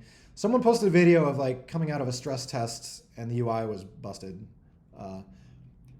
So I'm sure there's little broken things here and there that still need to be fixed, but we just need to track them down and relentlessly fix them. Starting Bat posted that. Okay. All right. Is Starting Bat here? I'll need to ping Starting Bat to see if there's a way to reproduce that, or if that just happens randomly, or what was going on there. Fixing the leave game button? Refresh my memory there? Oh, no. Oh, right. Oh, yeah. I would, at the moment, I'd qualify that as like, if you want to fix it, please submit a PR. I would not, I mean, I've got it on my like list of things that can be fixed. I would say I have a few other things higher in priority right now. But yeah, well, if that's something you'd feel comfortable poking around with. Otherwise, if you'd rather I fix it, I can just casually remind me about that until it's fixed, or whatever.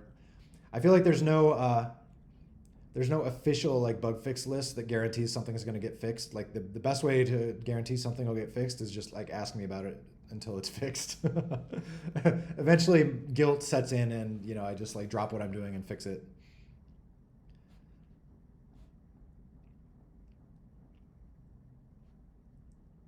Cool. Yeah, I hope I and oh, bye Renera. I'm happy to hear, you know, if you think chests are a good thing. I mean, I want it to be kind of a fun part of the game. It's a necessary evil, you know, a little bit having like the timers and stuff.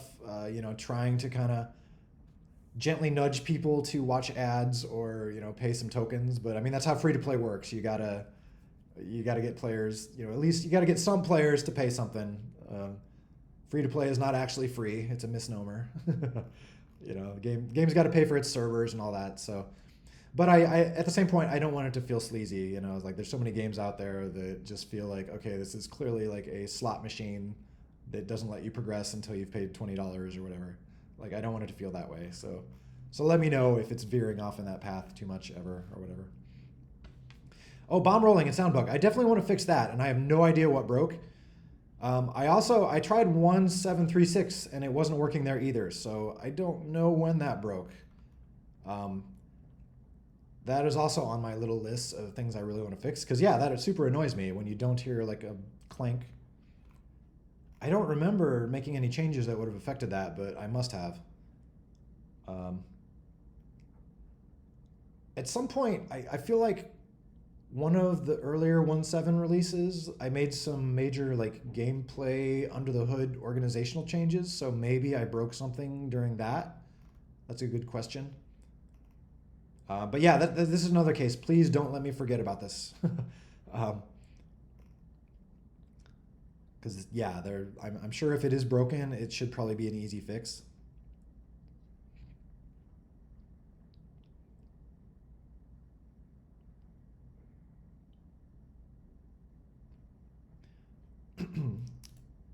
Yeah, there is. Yeah, in the lucky case. Well, it's interesting though, like because you do want the lucky case to be kind of something special. So you know, I feel like maybe it gives you like double, which this is a little more than double. So maybe I can bring that down a little bit.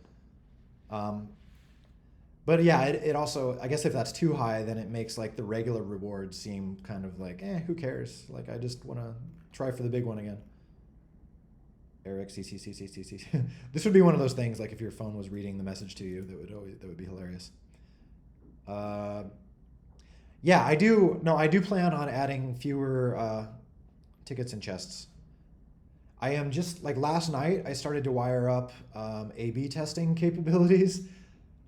So if you're not familiar with A/B testing, it's where you know, you give half players like some amount of something, you give the other half of the players like some other amount, and then you like see what effect that has.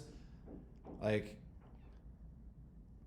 you know, if the players that get less stuff wind up playing the game 50% less, or you know they quit the game 2 days faster than the other group, then it's like, oh, that was a bad idea. So it's basically just a way to like divide players into groups and test different values and like scientifically see what the results are.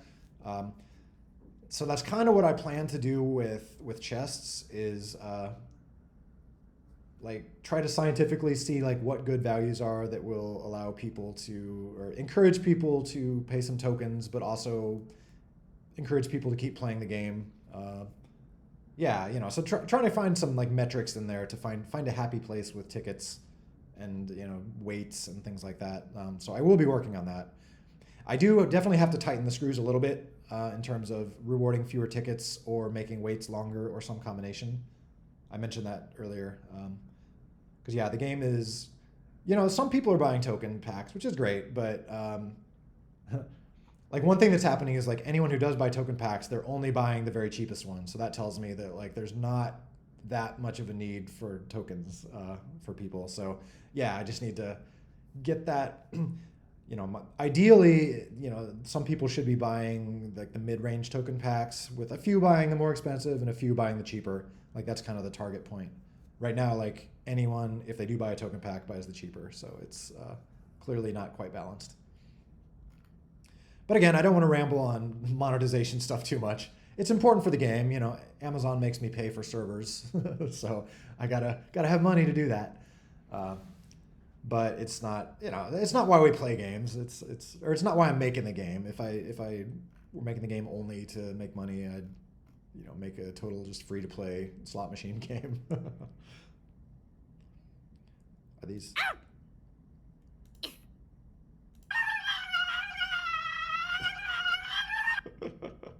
I don't have any plans to delete them.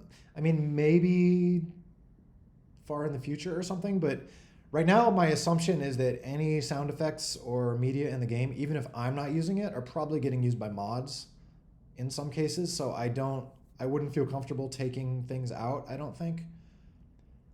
So I imagine that most all the existing sound effects will stay in the game indefinitely.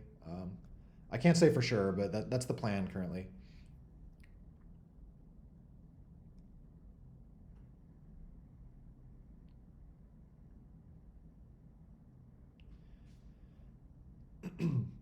Yeah, this is unfortunately this does happen. I mean, there are players. Well, as mentioned earlier, I think it would be good if you all want to get together and come up with a list of like tourney scores that people are able to get, and I can adjust the limits. I mean, it totally sucks when someone has like the game of their life and gets a crazy high score and then gets banned. um, but it's realistically right now the only surefire way to like prevent hackers. You know, there's things like rootkits. I mean, for this was like a legit problem for a short bit. Is like people were posting videos about how to like do memory modifications on your Android, you know, rooted Android phone, and like find your score number and replace it with this number, and look, now you can always win the tournament. So this wound up being like a reasonable way to stop people that were just putting like 999999999. Um, but yeah, it's hard to know where to set those values because you know you're gonna catch some legitimate people, unfortunately.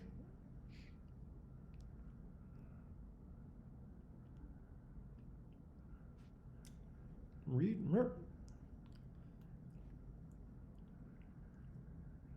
Oh yeah, a firebomb would be super fun. Like I would love to.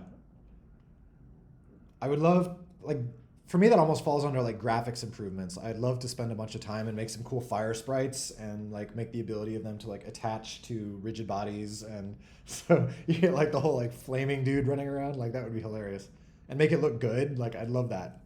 As like a former visual effects person, like I'd love to just spend a month on like making a little screaming flaming dude running around. So I'm all for that. It's more just like where do I carve out the time to give myself time to do that sort of thing. And I'd probably need to push that to post 2.0, unfortunately, which is a bummer. But you never know. I might just really get a craving for Flaming Dude.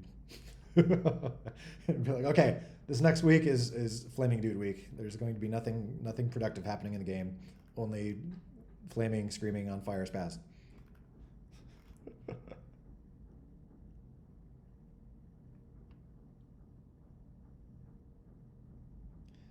Oh yeah, I'm not sure about like the dynamic of like spinning makes the fire go out or something. I'm just more talking about like even if it's just like a a time-based mechanic where someone catches on fire and they stay on fire for 5 seconds or something, or maybe if you're on fire, like your dude just starts running and like you can only like steer it, but you can't stop running because he's on fire and he's out of control. I don't know. They're, the gameplay part of it, like there's different ways you could go with that.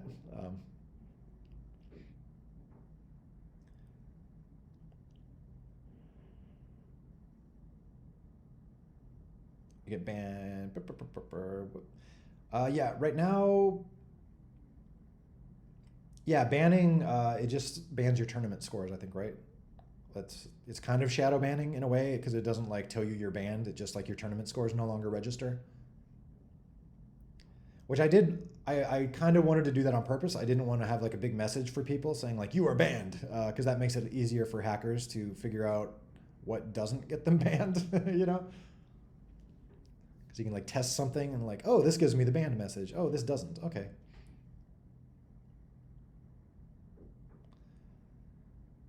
I have all the upper limits written down somewhere, and I can adjust them. And I think it's like a slightly soft limit, so I think it like there's not one exact specific number. It just like fluctuates in a small area, just to try to avoid people finding the exact number. uh, I don't think I'll play today, just because there's still so much to do with 1737. I'll probably when, and also we're running out of time here. We're getting close to 2 hours. I know I started a little late, but yeah, I will probably get back to work here soon.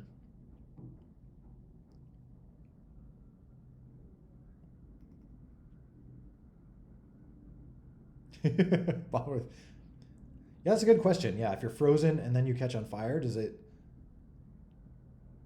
just like unfreeze you? Like that would be an interesting dynamic if like some super pro player would like use that to like thaw their teammate.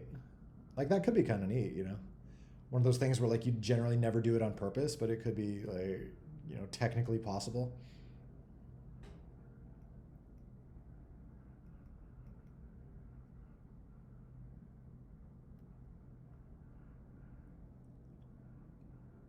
Ah, super old spaz.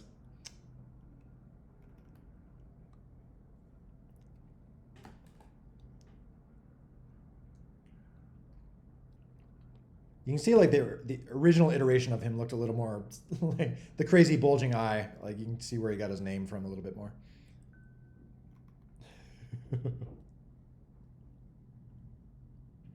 Oh, sadly, it might be. That picture is probably from. I started tinkering with the game in like 2004, I think. So yeah, that picture is old enough to drink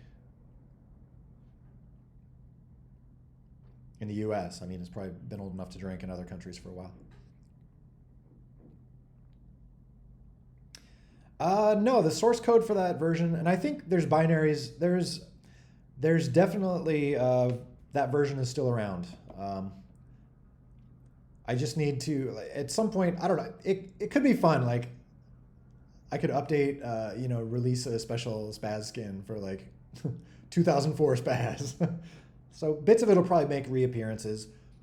I could clean up the original game and like re-release or just release that, but I'd have to pull some stuff out just because I had like celebrities and kind of bad jokes and stuff in it, stuff where it's like, this would not be, it was fun with friends, but it would not be suitable for public release, both legally and otherwise, like right now.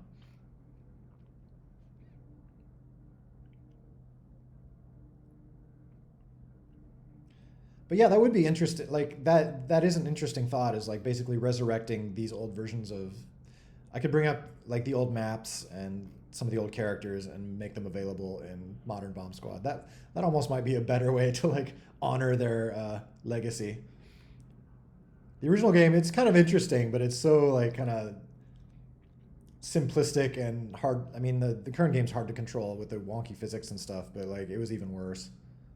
But that it's also endearing in a way. And it did have speed power ups, so you could get like your character just kept getting faster and faster to where it was just like ridiculously broken. But it was kind of fun it was a fun thing to mess around with friends with because it just like laugh at how broken things were at some point.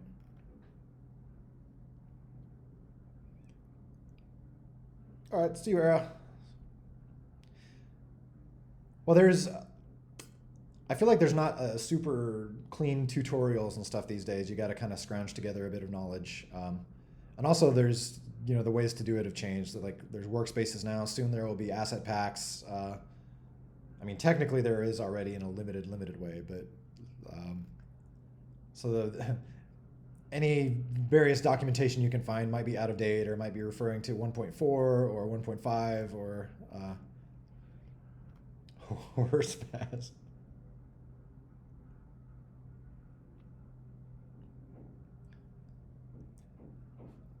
But yeah, I mean, I'd like to think things are settling down, and once everything I'm doing, I'm trying to do it in like, okay, this will make sense indefinitely. Like asset packs, I want them to be usable like 10 years from now, for whatever.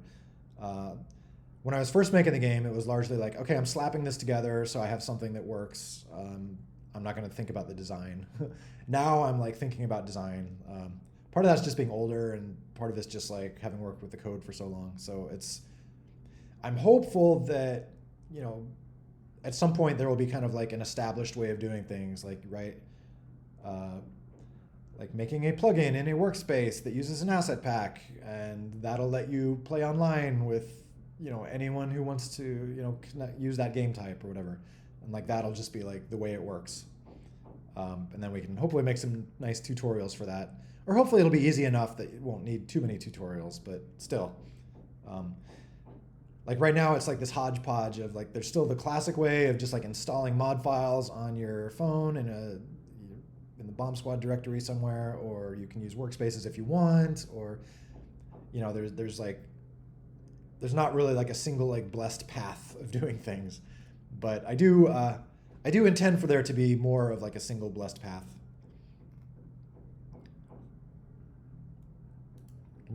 What is this? Is this what is it?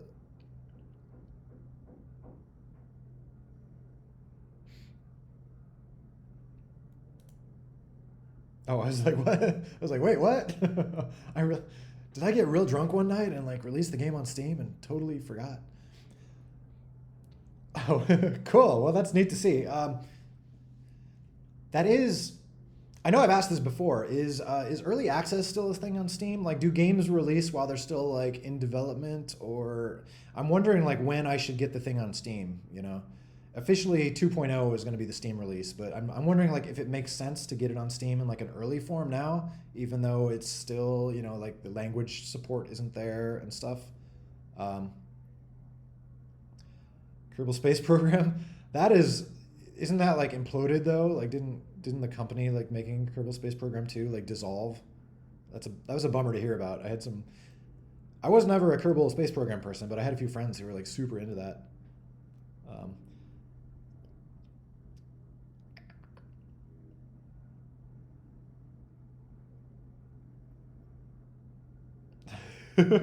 Chicken Bomb, yes.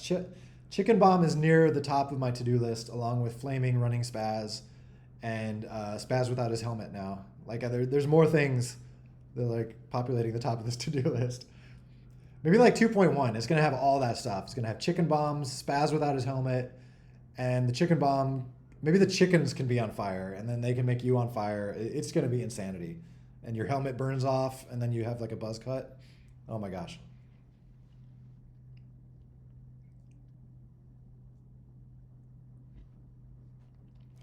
Well, the thing is, like the main thing, like I said, I wouldn't mind getting this on Steam, so if people can. I mean, it would also just make it easier for people playing on PC, so you can just like have it update itself and not have to constantly be updating it, and also worrying about like the issues recently with the MSVC runtime. I didn't bundle like the newer version, and so it's just like the game wasn't launching for people because it was expecting the newer version, which they didn't have installed, and things like that. So Steam would make things a lot easier. The main thing is I don't want, like, I kind of want to wait. I want 2.0 to be kind of a big splash, you know, so I want to, you know, have an iOS launch and a Steam launch similar times, just to, you know, kind of get some attention for people. So that's the one thing I want to avoid on Steam now. If I do make it available, I would prefer it to be like low key available, you know. That's why I was wondering if early access is good for that sort of thing, or if, yeah.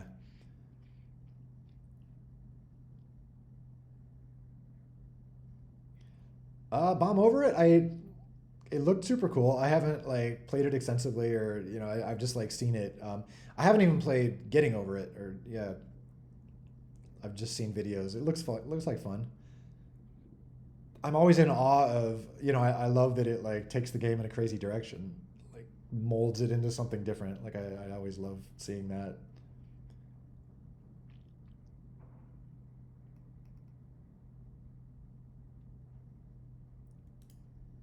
Oh yeah, no, this is super cool to see. That does look pretty much exactly probably how it would what I want it to look like.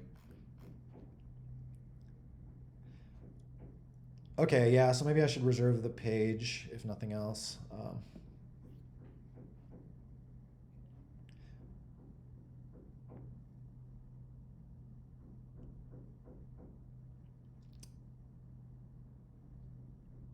Okay.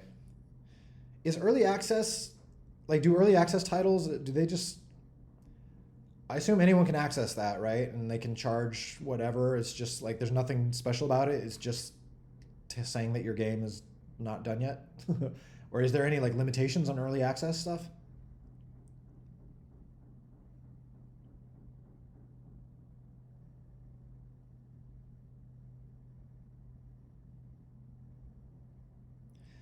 Because yeah, I would want to, like I said, I would just want to avoid putting something on early access and having like it make a splash or something. I wouldn't want it to like kind of blow that opportunity early. Chronic voice lines. That was me doing my best barbarian-y Arnoldy sort of impression.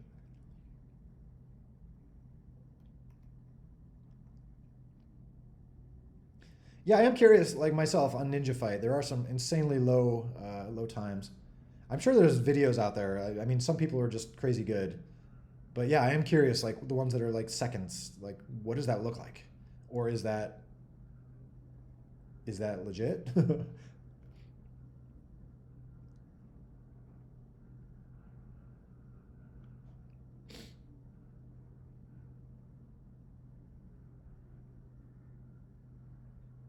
Was that you? It just is. I mean, I think I pitch shifted it down a little bit, but I'm very proud of my like Arnold impersonation.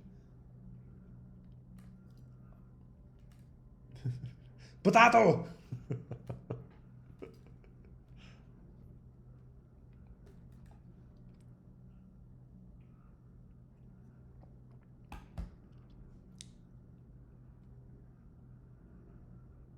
Oh yeah. Oh, that would be fun. See, I feel like there's if we get a chicken in there, like there's so much we can do with that chicken. Like you could build bombs out of it, or yeah, chicken collecting mode, or like chicken projectile mode, where like you throw chickens and they kind of go in a straight line, and you just like the whole thing, like two people on an island or something, like throwing chickens at each other.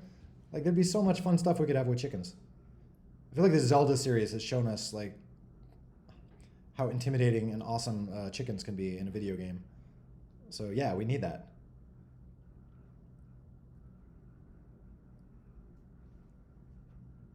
I don't actually remember. It's been a while since I did B9000. I remember spending a bunch of time learning how to do like a roboticized voice, but then yeah, I don't remember. I probably did plug Kronk in. Kronk just gets put everywhere. Easter Bunny. I feel like that's almost becoming a joke. Is like everyone's voice is just Kronk. Kronk is the mastermind behind this whole thing. He's pulling all the strings.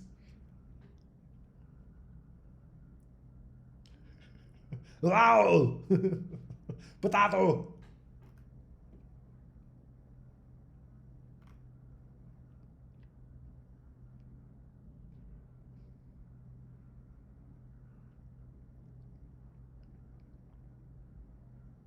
Okay, that's a good point. So if nothing else, yeah, getting wish lists.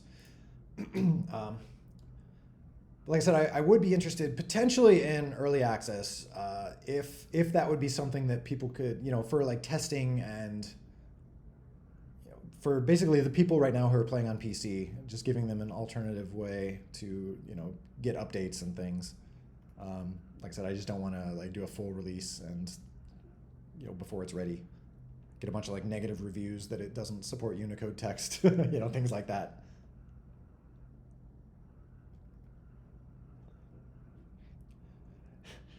I didn't actually intend on saying potato. Like I was just making random cronky noises, and one of them sounded a lot like potato, and so it just turned into like this meme. The Kronk yells potato. This comes up so often. Are you joking about this, or are you legit asking? Because I feel like we get this question like every week, like first person mode, and yeah, folks have been posting like at least third person modes that are kind of interesting. I'll go through my random spiel though. Like the big downside would be that the maps are gonna look terrible up close, and like the backsides of things are not modeled. So we'd have to basically model a map or a set of maps that is designed to be seen from those views, like to seen from up close. And also the rendering engine doesn't really You know, it works well for like static photographic looking things where you're looking at it from like one angle, but if you're moving around, you'd expect to be seeing like lights reflecting off stuff and things the engine doesn't really do. So I don't. It would be technically doable, but it wouldn't be. It wouldn't really be taking advantage of the what the game engine's good at, which is kind of simple third person multiplayer map overhead view stuff.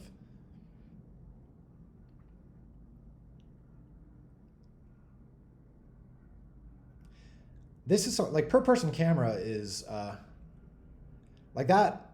That has been like something I've wanted to get in there, at least for like the mobile version. Like if you're playing on a phone, just being able to see only around your character and not like the entire playing field.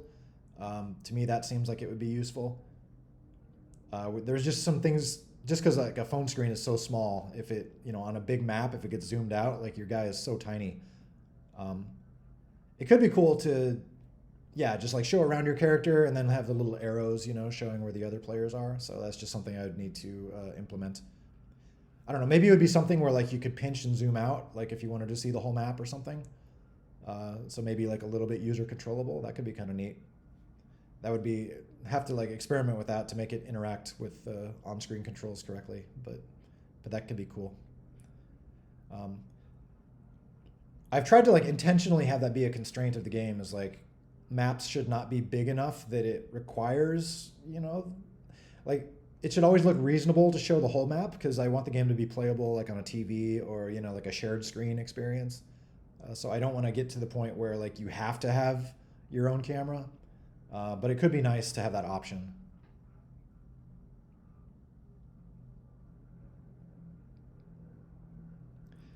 I mean, if we did want the bigger map option where, like that could be fun. It's just like I feel like we would need to have that be an express limitation, is like this is single player per screen only. You're not allowed to join with multiple players because the map is too big. Or you'd need some other, like games do that sort of thing where you have multiple players on like scrolling maps, but then you have to have limitations, like somehow it has to keep the players together so it's not like zooming out to infinity or things like that. And so there's always gonna, there's some complications there. I always like avoiding complications. Snowman and Penguin do not have any advantages, no. That goes back to the thing where the discussion earlier, where I feel like I want to avoid characters having advantages, unless that's part of the particular minigame or a co-op campaign or something where you want to have like character classes.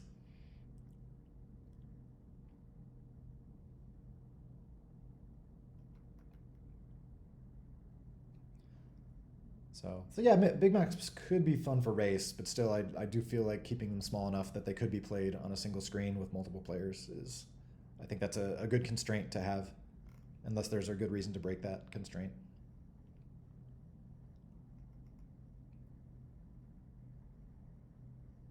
But yeah, it is a bummer, like when the camera gets zoomed out too much. I feel like it kind of removes some fun a little bit, because like your guy gets so small, you can't really,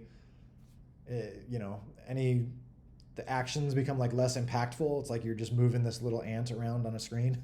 It's like, eh. Merp. Oh. All my people. All my people. All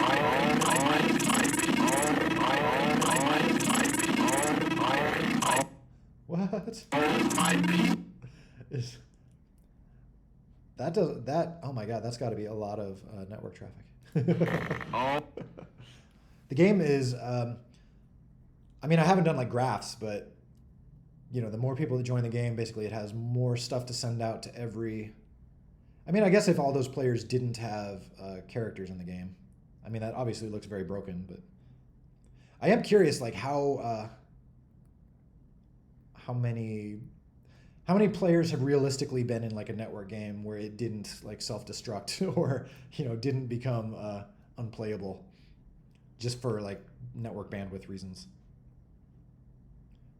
I guess if the server is beefy enough, because basically like the bandwidth in the game, it has to send out like a decent amount of data to each player that's connected.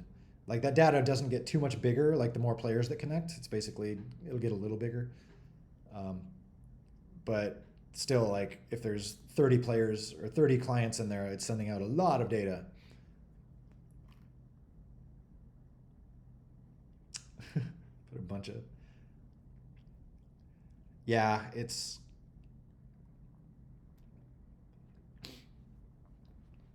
I mean, I guess there's no like set limit or anything like that. It's just, yeah, at some point your phone will run out of memory, and I mean, I guess it won't crash. It'll, or maybe it'll crash. I'm curious what happens, but probably at some point Android will just basically shut down the process because it's using too much memory. So it's technically, or maybe it will crash. I would be curious. I'd be curious like what the fail safe is, but at some point, yeah, it'll not work anymore. Oh, this old thing too. This was an example of I made this map. This map was way too big. It was not fun. This was before I was making maps out of real things, so this was just like a big like dirt pit, and you could just like run around on these hills. It wasn't good, but that map kind of made me realize that small maps are more fun. But yeah, this is also from about 2004, very early version of the game. You see early Mel there, early Spaz. Lavalicious. Ah, yes. Is that the name of the file? I think that was the name of this map. It was like this weird little. Or wait, maybe that was Lavalicious. There was another like volcano map, which might have been Lavalicious. I don't remember what the name of this one was. Maybe it was Lavalicious.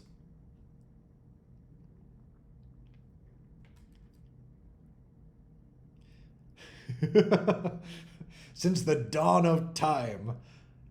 So yeah, I've been working on Bomb Squad forever. I'm old, if you can't tell. I graduated from college in 2004. And so Bomb Squad it started off as a little like hobby while I was looking for jobs and things like that. Just kind of learning some physics and coding and learning Python and this and that.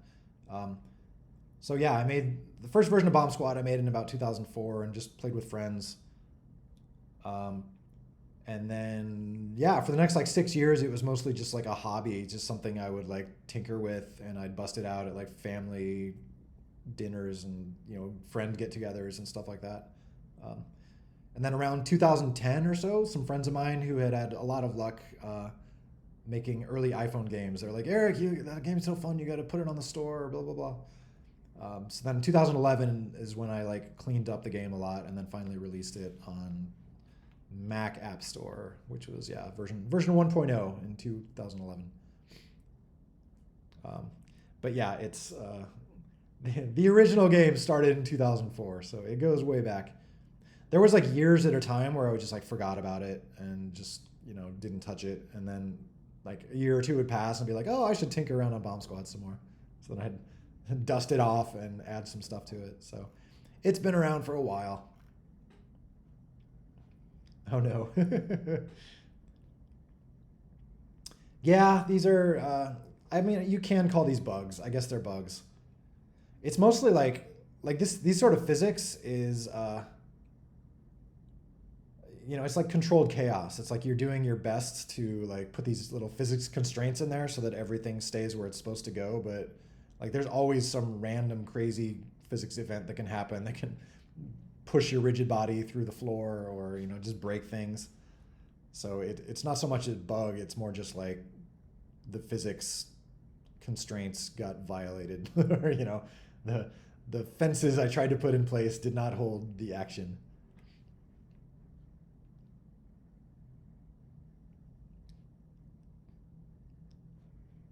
So there might be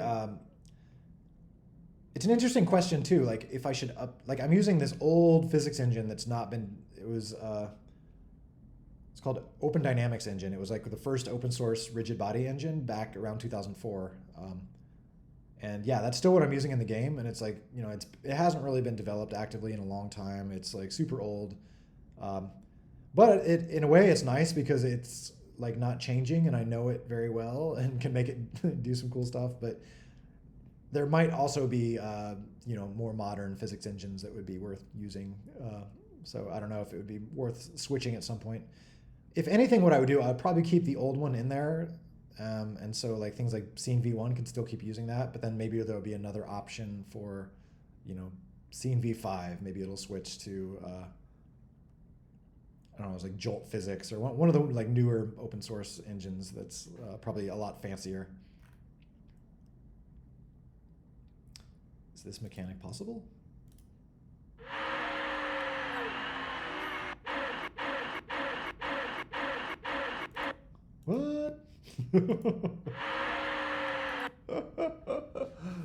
What? That's super cool.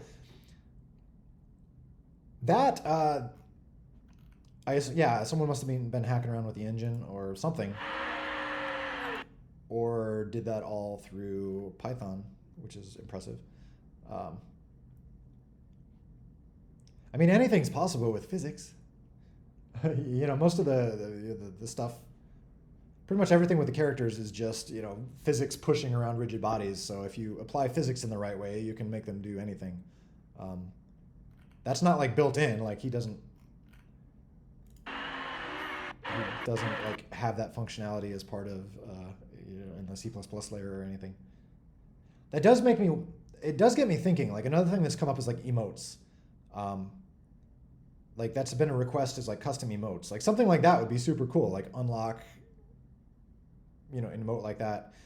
And one question I had is like how would you do emotes? Is that something you would just do like with a button combo? Or one other thought I had is like, what if your character just did that at the end of the game? Like, you know, instead of like the hand thing, like what if you could just set an emote so like every time your character wins, he does a backflip.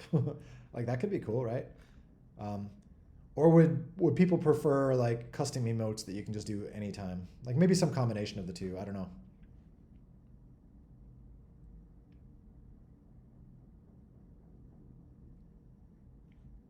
Ooh, I one thing I'm thinking of doing on the topic of server lists is maybe as part of 1.8, because 1.8 is going to break compatibility a little bit. Like if you're hosting a 1.8 game, by default, it probably won't be joinable by less than 1.8 because it'll have downloadable assets and things like that, which, you know, older clients don't support. So I was thinking as part of that, maybe I could revamp like the server list or something too, as long as things are breaking a little bit, and have like a smarter server list.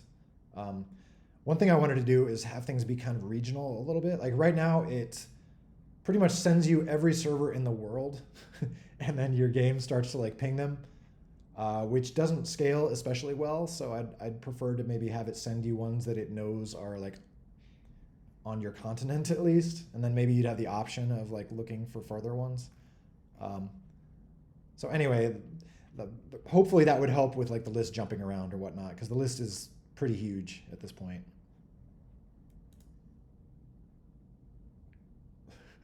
Yes, always this.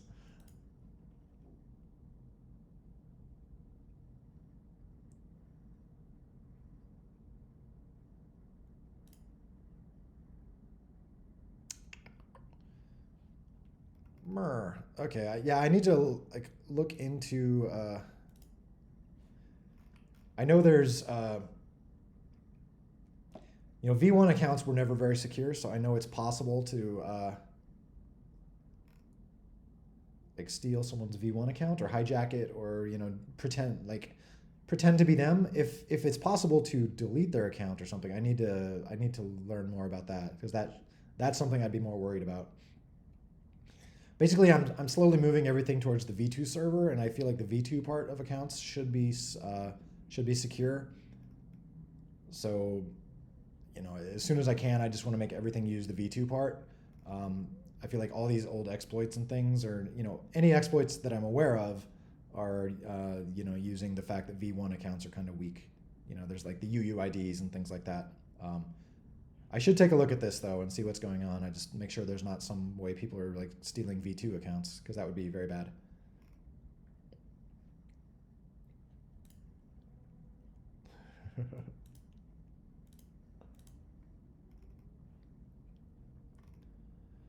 Anyway, we are over 2 hours, I think, significantly now, so I probably should wrap it up for today.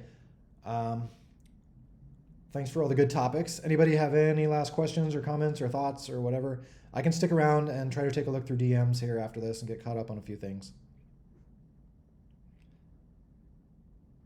But then for the next few weeks, I just plan on, I'll be rebalancing tokens and chests and wait times and this and that. So keep me posted if they start to feel bad or good or anything like that. The hitbox, I mean, in most cases, like it's not hit boxes. I think in most cases it's actually just rigid bodies hitting rigid bodies. So like when you punch, it creates like a sphere around your fist, and then if that sphere touches any of the rigid bodies that make up the other character, like that counts as a hit. So it's not like a square or anything. It's a little more complicated. That's why I need to get like the diagnostic mode in there, because then it's really kind of neat to see what the stuff looks like when you punch. You see a little sphere, so you can see like what the actual like hit areas are. Help! Wait, what?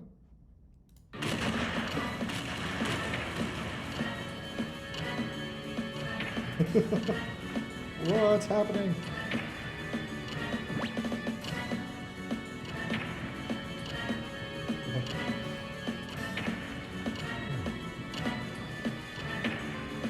What is this weird nightmare material? Was that like something bugging out or something intentional? What's even going on? All right, well, anyway, I should bow out. So it's been fun, everyone. All this nightmare material. Now I need to go have some nightmares. Just can you do send info again, and then just send me a DM just to remind me. Let me know what you did for the send info, and I'll get you on band. So anyway, been fun all. So I will talk to all you folks next time. So peace out, everybody.